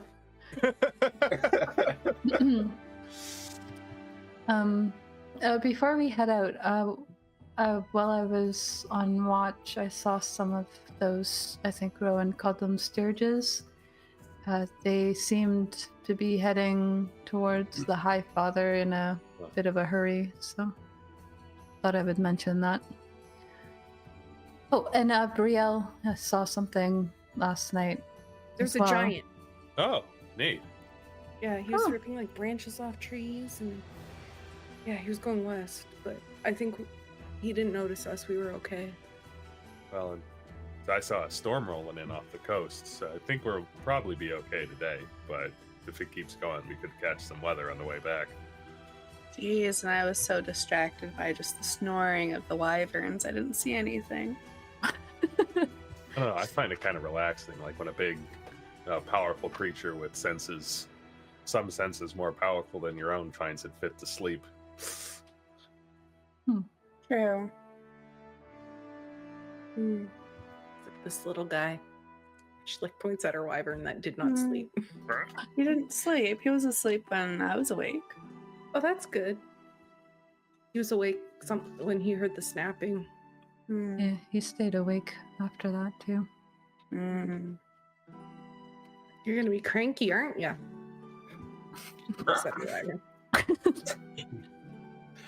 He's still just standing way away from you, just like squawking at nothing. We're not too low on it, but we might want to make sure that we have maybe stock up while we're in Hardova before we get into Kine. I wouldn't want to enter the city with a bunch of hungry wyverns. And maybe split it up between us if we each have things we need to do.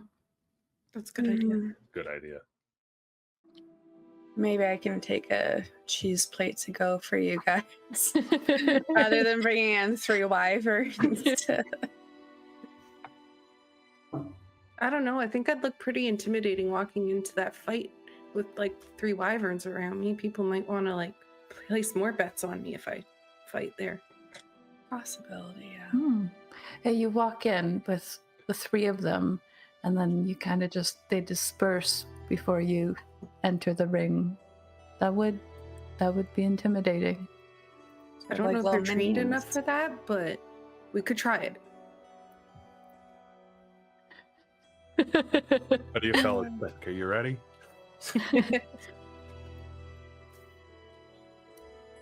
All right.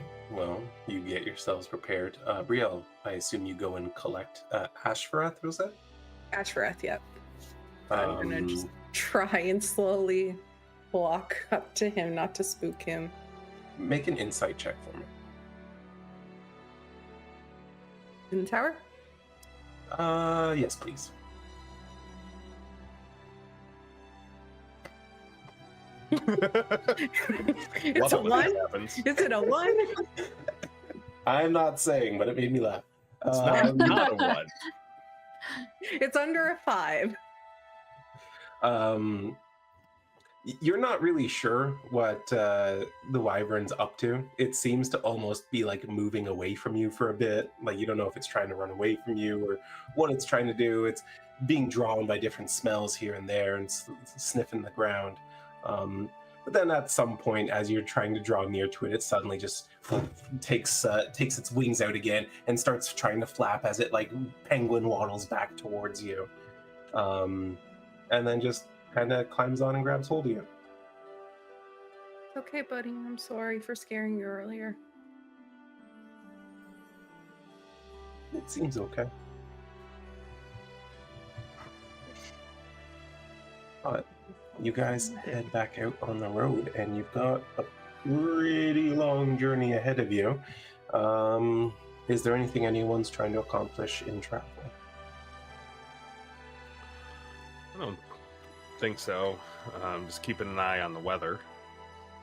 Sylra would be asking Rhowan about different herbs and where she could find some as they walk back. Will answer to the best of my ability. Brielle asked Rhowan what that spell was he mentioned that she should learn to help them out. I don't remember what it was in reference to. I just remember you saying that there was a spell she should learn. Rowan's just people walking from being along undead. like this religious leader of old, having these people come up to him and ask him questions. Like, Wearing a robe, I got a staff. Yeah. Meanwhile, Wren's like, Sylra, maybe you should contact your boyfriend before we arrive. Oh, that's a good idea. She's going to take a minute to take out her book and write a little message in it, just saying, "We're on our way," and that's it. She writes it down. That's how that works. Yeah. he writes it down, but then it works like a sending for the recipient. Is it like an Elvish or a different language or anything like that? Oh, she'd be doing it probably common. I think if she just like pulled it out right there, Wren's like, you might want to warn him we're bringing 3 wyverns to his tavern. Ooh, yeah. And she adds in, "Are you okay with 3 wyverns?" Baby wyverns. Very Tell 'em I quickly, say hi. you start seeing text appear as you're adding on top of that. Now's not a good time. Ooh. She looks a little hurt. She's like, "Really, it's not a good time." So, Is he in trouble? He didn't say. Does he know about your other boyfriend? I don't have another boyfriend.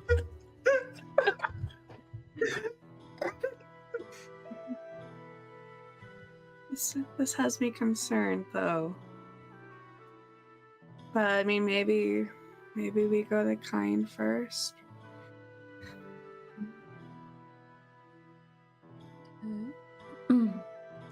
She'll sort of like start like walking slower if they're still walking.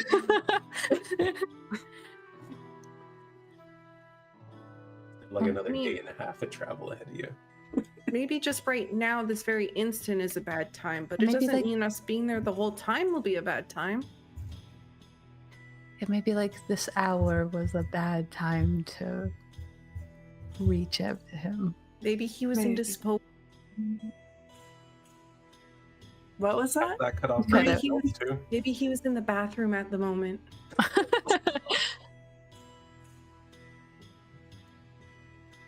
I'll try again in a while. Okay. I And think she'll that's better still than start giving up. like look Don't give like a up. little like emo kid sort of sad in the background. There's like this small rain cloud just falling. Picks a little rock. You wouldn't Snap. understand my pain, champions. She's not used to being rejected. so are we still heading to Hardova then, or? I think maybe if we give it a bit longer, and then maybe when we're half a day out and not a day and a half, we can check in, and if not, we can just adjust our course, All right. head toward Silverbrook and take the road from there. I mean, at this point, you're better off heading to the coast road regardless. For enough. I don't know how the roads are. Silverbrook's like directly south of Genasi Plateau by a long distance, but it's directly south and you've been heading east, so it just doesn't make sense. Got it. Keep hanging on. All right. Well, you continue on, and your daylight starts to fade behind you, and you have another night of camping in the wilds ahead of you, except without the stone structures of the Genasi. Rowan, would you like to search for a campsite for everyone? I would like to search for a campsite for everyone. You could also push it to the highway. It's your call. I'd like to search for a campsite for everyone. Survival, perception. Yes. Yeah, survival. That's more like it. Oh, damn. Yeah, you find in the woods along the north, or rather the south end of the river, north of where you're currently walking, there seems to be this almost perfect clearing just beyond the tree line. You spot it like through the gaps of the trees, sheltered by the wind by trees on all sides, with enough sight lines to kind of see any approaching threat. Near fresh water. It's sort of your ideal situation. As you approach it, you actually find a long since abandoned campfire.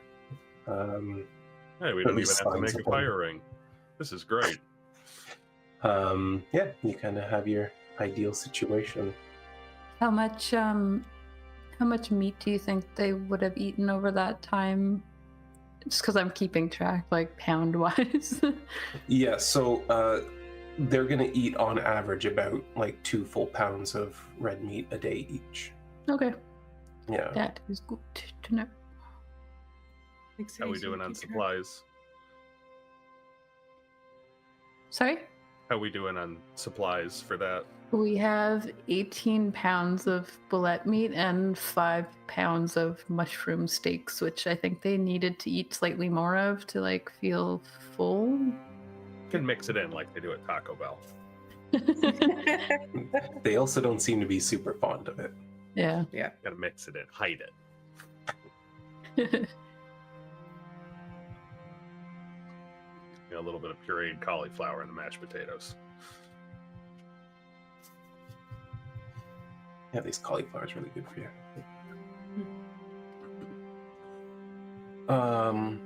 Wait, why would you mix in cauliflower to the mashed potatoes when You're trying to sneak it to your kids so they don't know that it's there. Yes, they get more vegetables. I mean, potatoes are already vegetables. But you get more vegetables. Hey, don't start on me with potatoes. I'm Irish, all right? They have enough vitamins for everything you need. All you need is Guinness and potatoes. You can have 5 technically different types also of need, like, potato. cream or butter or something. Some Add fats, some Jameson to it too. a little bit of whiskey in your potatoes. That's only if you're living in Ireland, then you really need it. But all that imperialism makes you thirsty. Anyway, where was I? You guys are making camp. Yes. Who's on first watch? Good question. Same order as last time? Yeah, I'd say same order, so Sylra's not with the Same wyverns all plan. the time. Yeah. Right. All right. Sylra, give me a perception check, please. All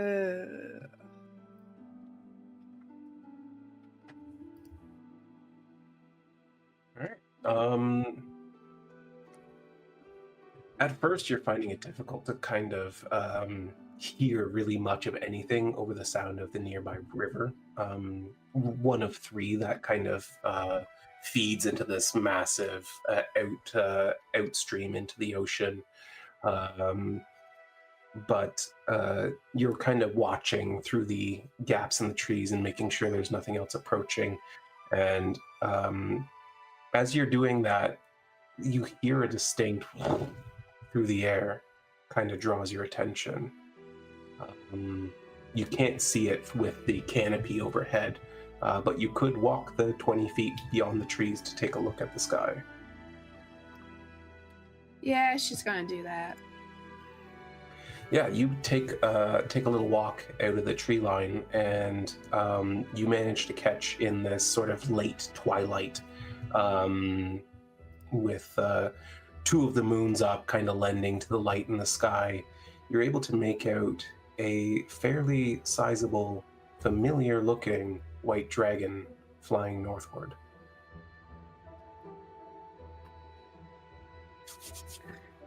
Does it go past them? So Or is by the it- time you were outside looking at it, kind of thing, it's like already probably a couple hundred feet to the north of you and well up in the sky. doesn't seem to notice you. Just flying overhead. She's gonna go back into the woods and wait for a little bit to see if she hears it like land or anything, if it's close by. If it doesn't land and it's just continue flying, she'll wait a little bit more.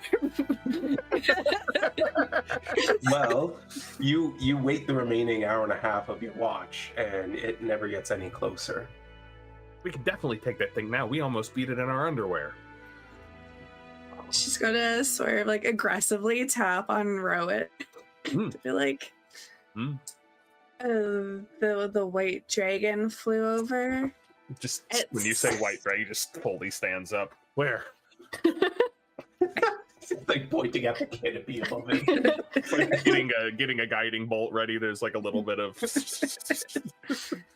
It doesn't seem like it landed, but it flew north, which means Okay. it was south. Did you see if it was carrying anything? Did she see if it was carrying anything? You know what? You rolled pretty well, so I didn't describe it, but yes, now that you're kind of thinking back, the shock of the dragon wearing off, you distinctly remember something bundled in its left foot's claw. Well, it was carrying something. Shit, what's it carrying, Jared? I was worried about that one. Now you know why it wasn't a good time. Yep.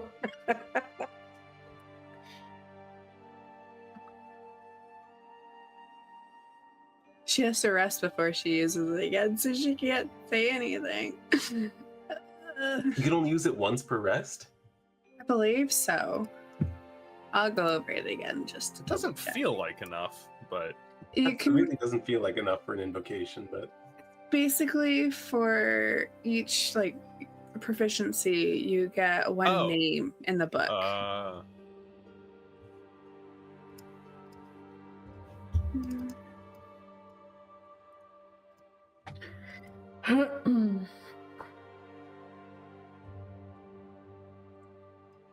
It's not letting me scroll.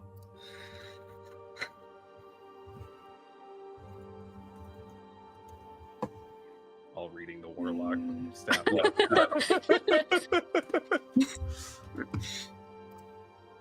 Is this Far Scribe? Yeah. Yes, it is. Yeah, there's no limit to how many there's times no you can limit. do it. Oh. The limit is just to how many people you can communicate with. Okay, well, Yeah. she's going to send.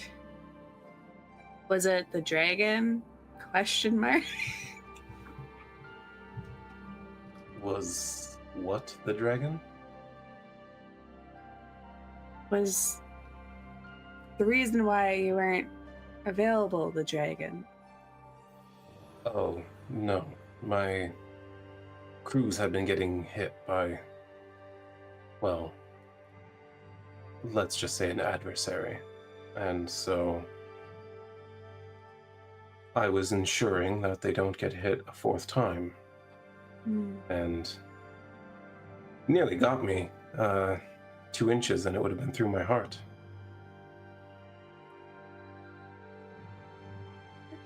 Do you need healing? Well, if you're offering to come lick my wounds, my door's open. Well, it might take me a little while to get there. I'm hoping it'll take us both a while to get there. Okay, so he's feeling better. All right, cool. That's good. It's okay. I'm not blushing over here. I think the color's off on your camera now, Cheryl. Hey, your red balance is off. She's just gonna be like, really cool. Be there tomorrow. Oh, tomorrow. I wasn't expecting you so soon. I will make sure I've got a bottle open for you. She's gonna send one more and just be like, the wyverns? Question mark. We somehow have 3 Oh, right. Sorry, I didn't mean to ignore that part. Well, we accommodate all kinds of weird folk here. Why not wyverns? Okay, I'll let them know. I like this guy. She's gonna send like a little XX at the end. I'm trying to think of how he would, because you're writing it, but like he understands the thought of it, but he can't write True. something in return. So I think what he just says is lower. What That does sounds he like what say? he would do. Lower. Oh my. So we're sexting our boyfriend now. Yeah. On watch. No. Not Rhowan, on watch. This is how we plan die, just guys. expanded. This is how we die. I'm sorry. Doesn't I'm sorry. matter. How is how you die? Silver's not paying attention to the watch and just sexting Well, she her woke boyfriend. Rowan up now. It's his Rowan's watch. up. So- Absolve responsibility. unless Rowan's so distracted by her. Yeah, but now Her she just knows giggling message and him all writing. the time. Oh, that's pretty salacious. This is just a thing now. Rowan watches them. Hey, she sat in the cock chair and watched It's gonna us be like sleep. Rowan really likes to watch. It's an elf thing. Oh my god, you guys kill me. Burn it up. Take everything out of context. Okay. Moving on. Rolled perception. I see that. Sees it all. I'm trying to figure out how much detail to give you with that number. Up to you. Well, for one, you see Sylra giggling and like writing in her book. Her cheeks a little more purpley than usual.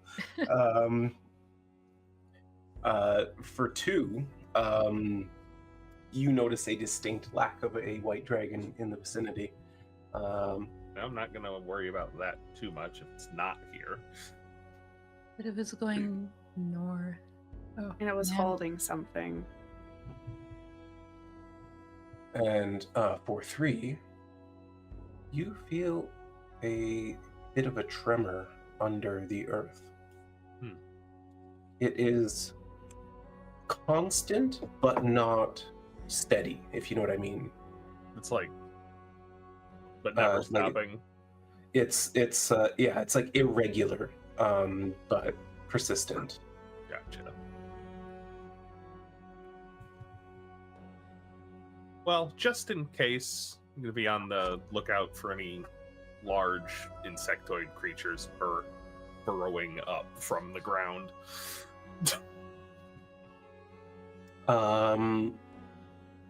Yeah, I think with that thought on your mind in particular, you're like, oh, this actually, that's exactly what this could be. However, with how faint it is, you suspect it's probably hundreds of feet below you. I'm going to hope that it stays that way. And indeed, over the course of your 2 hours, it does. Incredible.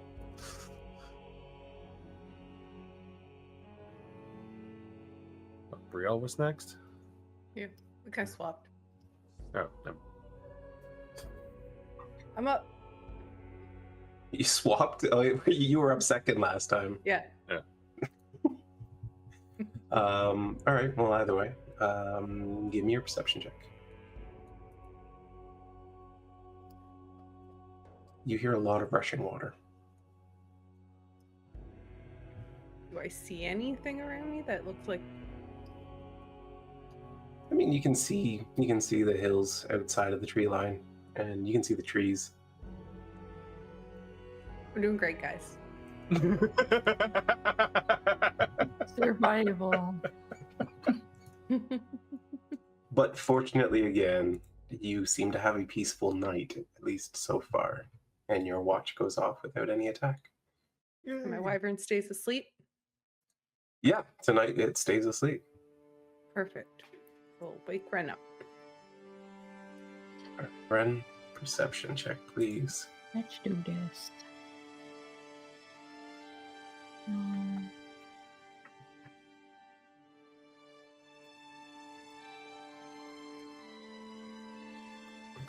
All right. Well, at first, your watch seems to be going about as boringly and as uninterestingly as Brielle's. About an hour in, though, a crack of thunder stirs you. It's still a bit in the distance, but close enough to know you're going to be getting wet pretty soon. You can't quite see the clouds from here. If you wanted to make the same walk as the others did, outside of the tree line, you'd be able to get a better sight on the sky. We're under like a canopy of Yeah, you're under some Yeah. pretty old and tall trees with a thick canopy overhead. I think I won't worry about it right now. Okay. It's probably the best cover we're gonna get, so Fair enough. The following hour goes without any interruption, with the thunder gradually growing closer and closer. By the time your companions are waking up, it's pretty regular cracks of thunder, flashes of lightning. The sun does very little to light up the eastern sky as the clouds are rolling in from the east. And finally, that storm that Rhowan saw the previous night hits this side of the continent. And as you all kind of prepare yourselves for the day, you are hit with a deluge of rain. you've done this before. We've trudged through this and worse. Wren, do you want my shield to hold over you this time again?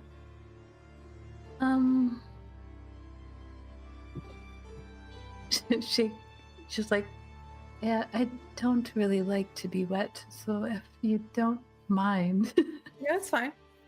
She'll give her shield.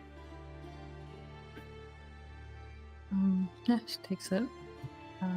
If possible, she's gonna try to get the wyvern to be on her shoulder, so they're both underneath there. Unless the wyvern seems like it likes the rain, then whatever. It's hard to tell, but as you try to shelter you and it from the rain, as you head out for the day, you can see it's flapping its wings out in a way that's spraying as much water in as you would have been hit anyway.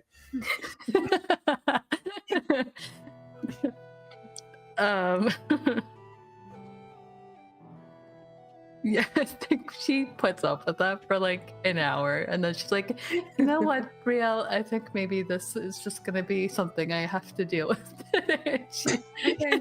She's already her makeup is streaked down her face. Do we see more of Wren's markings then if her makeup's streaked? Yeah, you would see them pretty clearly. Yeah. Or I'll just take her shield back. All right, let me know if you want it though. I do think little though schmutz here. I think she just wipes it, and then she also just wraps her neck with her wrap that she normally wears over her shoulders, just because she does not like when the one on her neck is on display. Then as you continue walking, both Wren's and Rowan's wyverns continue to flap violently through the rain, spraying water in every direction. Brielle's, however, is just gripped tightly on the back of her half plate and is just kind of pointing its face directly up at the sky. Every time there's a flash of lightning, its face just points in that direction. Oh. Is it enough to retch Brielle's shoulders as it moves, or it's just moving? No, its head, it's literally just its head. Its neck is just moving. Yeah, they've got those long serpentine-like necks. Yeah. So enough that she'd see in her peripheral at least. Oh, for sure, you're noticing the movement. Yeah. Okay. Do you not like the thunder, buddy? The lightning?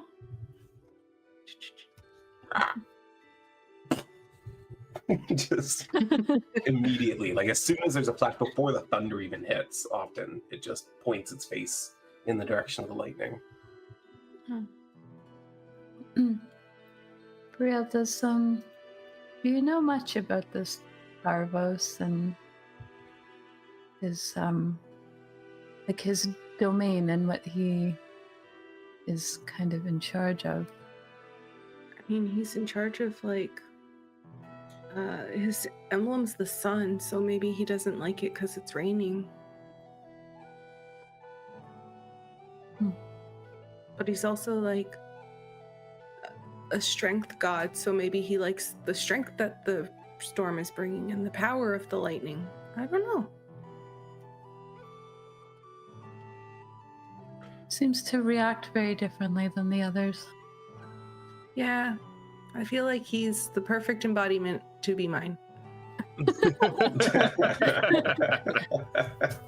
I wouldn't change him for the world.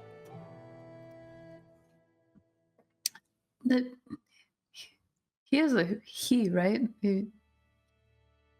Oh, I still haven't checked yet. No, I don't know. Do you know how to do that? If I did it correctly for mine, I would at least know if they're the same. Okay. She'll just hold it. Ren's checking now. Actually, hold on. Make an animal handling check. To even get him You off. need to lift him off? Yes, because he's gripped on there. Oh, that's true. That's true. Okay. Yeah. This isn't going to be good. Well, he's good. 20. That'll do it. Yeah. Nice. You go to pull him off at first, and at first he's, but you seem to like have you slide your like hands onto his torso in a way that seems to comfort him, and as you go to gently lift him up the last time, he just kind of and moves according to your will. As you hold him out to Wren, he's in the exact same position he was in holding onto your armor. Oh, well, that's convenient. Wren's gonna take a look, I guess. Give me a nature check. Yep. Can you get lucky a second time? I am totally willing to use. Wait, no, I can't. I can't do it. It has to be on something that I'm proficient in. So. All right. Well, either way, that wouldn't have been enough. So currently, there's no way of telling what genitalia this thing has. It's like I really can't see it. At least with yours, there was like a little bit of change in color around there, where you're like, well, at least that's where I know where to look. No pigment. With this one, it's just pure white. It's very. I don't even. Am I looking at the right spot? I don't even know where to look. Well, she's going to like when hers is doing like the one like flap of the wings, kind of lifts it so that it feels like it's like sort of flying a little bit. And she holds it up for a moment and just kind of like points to the general area and then puts it back. Yes, this is what we're doing right now. Yeah, this whole episode has just been sexting and wyvern genitals. D&D is for everyone. That's gonna be the title of this one. Sexting. Oh my gosh. It's a good thing I don't embarrass easily. I guess we'll just call him little buddy. That'll do. Put him back on so he can grip. Yeah, he climbs into the exact same position as before. Even though she'll probably get drenched in the process, I think Wren is going to, instead of actually putting it back on her shoulder, she's gonna put it on her arm now so that it can continue flapping its wings freely as they go. All right. Well, you guys continue on with your journey through the rain, and as unpleasant as it may be, getting drenched, your feet completely soaked, your boots filled with muddy water, you trudge on, and a little bit after midday, you can see the city of Hardova in the distance. It is across a great cavern, and you can see the incredible bridge lying across. You wouldn't know, but Sylra is like crying because she's like, we're almost there out of the rain. You've got like one last major hill to get down, and then get to the road, and then across the bridge, which, as you know, is an incredibly massive bridge. Walking on foot, it will take you nearly an hour to cross. And you make your way down, and as you approach the city once more, you find that the gates that you passed through freely last time are closed. There are torch-bearing guards on the walls, and there is a sort of so it looks like almost a massive banded wooden door, right? But as you get closer, you can see there's a portcullis in front of that door, and the door itself has a like small man-sized door that is open, and beyond that is a single guard with a torch who's looking very soaked himself, though he's not currently in the rain. He is under the protection of the wall, and he can see your group approaching, and you hear some shouts kind of in the distance between the rain and the thunder and the wind. You can't really make out what they're saying, but as you approach the portcullis, he steps through the wooden door in the 5 feet beyond that up to the portcullis. He holds his torch kind of up overhead, trying to look at you all. Though with the downpour of rain, he really can't get a good fix on any of you. Who's that then? I'm Rhowan. Okay, Rhowan. Brielle. Hi. Business We're in here to see Hardova? her boyfriend. Oh, well, that's one I haven't heard today. Don't suppose your residents? No, we're here to visit the Great Goblin Inn or Tavern. All right, give me a minute. And he steps back through the door, out of sight for a minute. Comes back through with a younger looking guy, maybe in his mid-teens. He's got like this beat up looking notebook in his hands and a crappy looking quill. And he starts writing. He's like, okay, it was Brielle and Rhowan, and who else? And also last names, please. Marion. Rhowan, Miriam, Emberglow. Emberglow, okay. Sylra Nightbane. Sylra. Okay, Nightbane. Wren, and that's it.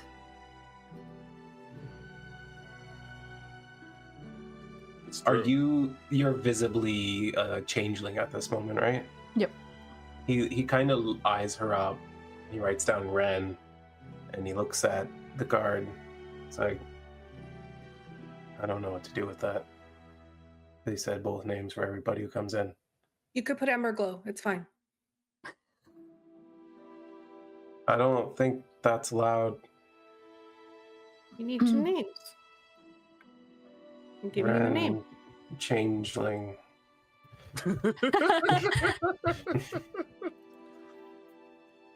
And okay, they need purpose. All right, well, what's your purpose in town? We've been walking for 3 days and we'd like to sleep indoors. All right. So travelers looking for rest. And he's like, listen. I guard the gate. You write in the stupid book. All right. So you write whatever the hell you have to write, so that we can move on with our day. Travelers looking for rest. Any warrants we should be aware of? Not that I'm aware of. Nope. Okay, no warrants. I mean, I don't. People answer that question. I mean, you'd be surprised. If you're looking to do business in town, you might be honest about having a warrant out in kind or something. That's fair. But, you know, you're not on any of our wanted posters. That's good. Did something happen? Yeah, something happened. We're not allowed to talk about it. Sorry. Did it involve a dragon? Well, that too. Okay. Something that wasn't within the city. I don't think that dragon's dumb enough to attack, the city. That's pretty dumb. What did the dragon do? Because we saw it carrying off something. We've got a lot of farming villages to the north. Oh, I'm not supposed to. No, that's not the thing I'm not supposed to talk about. Okay, so we have a lot of farming villages to the north of the city that kind of provide us with a lot of food and that sort of thing. And so it's been picking off livestock for a while. Well, what's the thing you're not supposed to talk about? Well, that's the thing I'm not supposed to talk about. Oh, okay. Oh, the dragon? No, not the dragon. The dragon's the thing I can talk about, but the thing I'm not confused. supposed to talk about has more to do with, like... People harming? People, yes. Sometimes Yes. people aren't so great, and sometimes a lot of bad yeah. people kind of group together and do a bunch of shitty People things. Unwanted posters. People on wanted posters That are often are available. involved in these kinds of activities that I'm not allowed to talk about. That is correct, Gotcha. yes. Things like stealing, maybe. Well, I can't Violence. really say... Mercenaries? I can't really say anything. Will the about- wanted posters say when we get inside? Well, some of the wanted posters might be some people affiliated with some of the people that were doing the things that I'm not supposed to talk about. Would it be like something that is a higher reward? Now you might need adventurers to help with. Well, We've got a pretty good track record by now, I think. Honestly. Yeah, I mean, we almost did kill that white dragon. We got real close. It ran away. Yeah. you see him like side-eyeing the guard, and the guard like side-eyeing him, and he's just kind of like, They do call us the champions of Orindar. Among other things. How many titles do we have now? I don't know what that Champions means. of the We're champions of the frontier. frontier. Yeah, that one. oh, we like the champions here. If you guys are with the champ, why didn't you just tell us you're with the champions? You Open didn't up ask. the portcullis. And We could do You that asked us more who we were. often. I told you my name. Yeah, you didn't ask for our Affiliation. well, I mean, Yeah. I What's don't your know every name? one of the champions. I'm Billy. What's your name? Billy? Hey, Billy. Billy. Yeah. Good to meet you, Billy. Billy, maybe you should make the form that you referred to as stupid less stupid by putting a place for. Relations? Yeah, exactly. Well, see, the High Magister would have to approve that kind of thing, and so the High Magister doesn't talk to me. What he does is he talks to the Sub-Magisters, and they talk to the regional lords, and the regional lords, they talk to the captains. The That's captains talk very to the lieutenants. convoluted. The lieutenants That's talk long. to Oh, the so squadron this- leaders, and the squadron leaders talk to the grunts. The grunts, well, they just tell me what to do, I guess. I mean, you could still collect that information though. They might like that and notice you eventually. but All also, right. He writes, we should have a place on the form to announce champions and other notable figures. Tears it out of the book, folds it over, and hands it to the guard next to him. and now Here you you can go, go and hand Steve. that. And then Steve just takes it and he's like,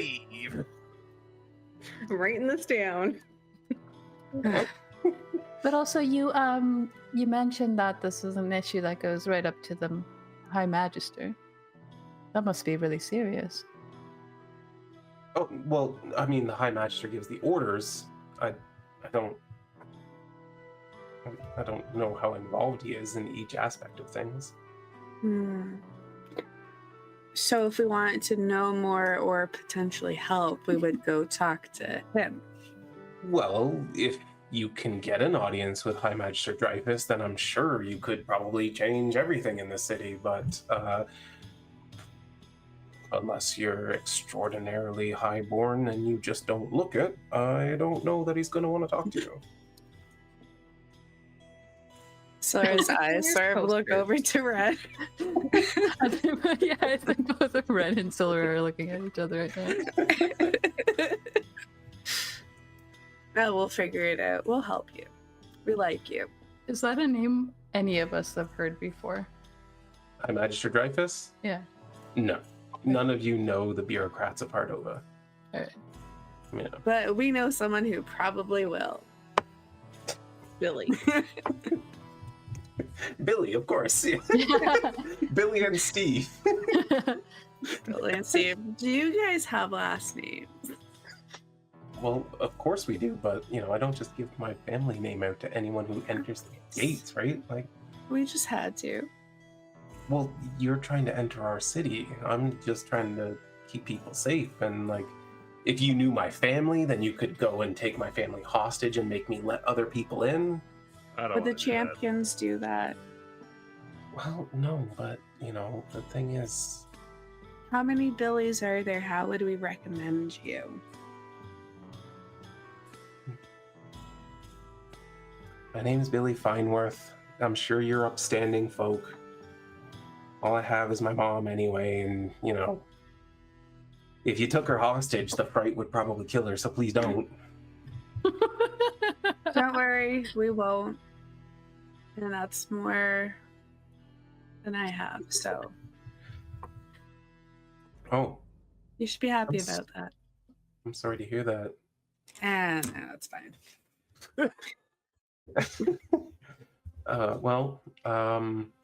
Good luck in Hardova. Things are a little bit crazy right now. Don't cause trouble, because if you do, they will put you down. I'm telling you now, they're on high alert. Okay. We usually only finish trouble. Yeah. Promise. Okay. Well, I'm sure they're good to go, Steve. He's just like, yeah, you did a bang-up job clearing them. Do you have proof you're with the champions, by the way? Do we have proof? Did They we give get us like anything? Sigil or I have no idea. Tell me, I did don't they give you remember. anything? They give us their word. They did give you their words. I don't think so. I don't think they did. Yeah. Mm-mm. Mm-mm. Shoot. Well, we just Yep. joined, so we're the newest members. Well, not the first time I've heard that one, but I've got an eye for these things. You four don't look like trouble. Way to go, Billy. He just gives him a little shove. All right, get in. Gate down. And the portcullis starts to close as soon as you pass through. Brielle's just like, you're doing great, Billy. Thanks. It's my first job. Yeah. This is my first job too. So you're doing great. Oh, that's really cool. Yeah, my dad was a notary. He knew some people and got me this job before he. That's Who's your dad? What? Notary. my dad's just a blacksmith. He's in Gadagrin. You went from blacksmithing Adagrin to a champion of the New Frontier? Yeah. Weird how that happens. Life's crazy, man. You never know. Well, you could practice. You could practice with Steve and learn how to fight, and then go up to Vors Delta, which is an awful place, and I wouldn't recommend it. Yeah, Yeah, but- don't go to there. Vors We Delta. That's almost no. died. Well, Yeah, maybe no, I've maybe heard about the Vors. I know that the woman that runs the Champions of Frontier hates paperwork, so maybe you Yeah, can get in that's that true. way. She does hate paperwork. You mean I could be like Terra the Titan's administrative assistant? She'd You can probably do love whatever that. you I believe Actually. in can't. yourself to do. I can't Would you promise put in you a good that. word for me? Yeah. Yeah. Now that we know your last name, we can. Because there won't be so many Billy Finworths. Yeah, Well, whatever his last name is. It's fine worth. Fine worth. If you could get me in with Terra the Titan, you can call me whatever you want. I'll Billy's just fine. call you Billy. Yeah, Billy is great. Is that short Okay. for William? I think it's just Billy. traditionally short for Billiam.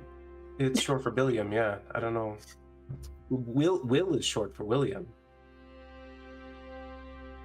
Anywho,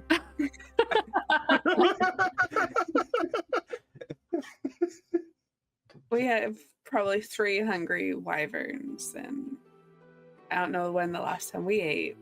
Yeah, they're scary looking. So good luck. Try not to Thanks. scare any of the townsfolk. Oh, they're like I said, friendly. okay. They haven't snapped at me, so I assume you know what you're doing. Somewhat. And I assume you know what you're doing. Bye. I don't. Bye. That's okay. You guys head into the city on this rainy afternoon, having made friends with Billiam Finesworth and I'm so going to put in a good word for this boy. and gate guard Steve. I think that's a good place to call it a night since we're 15 Beautiful. minutes over.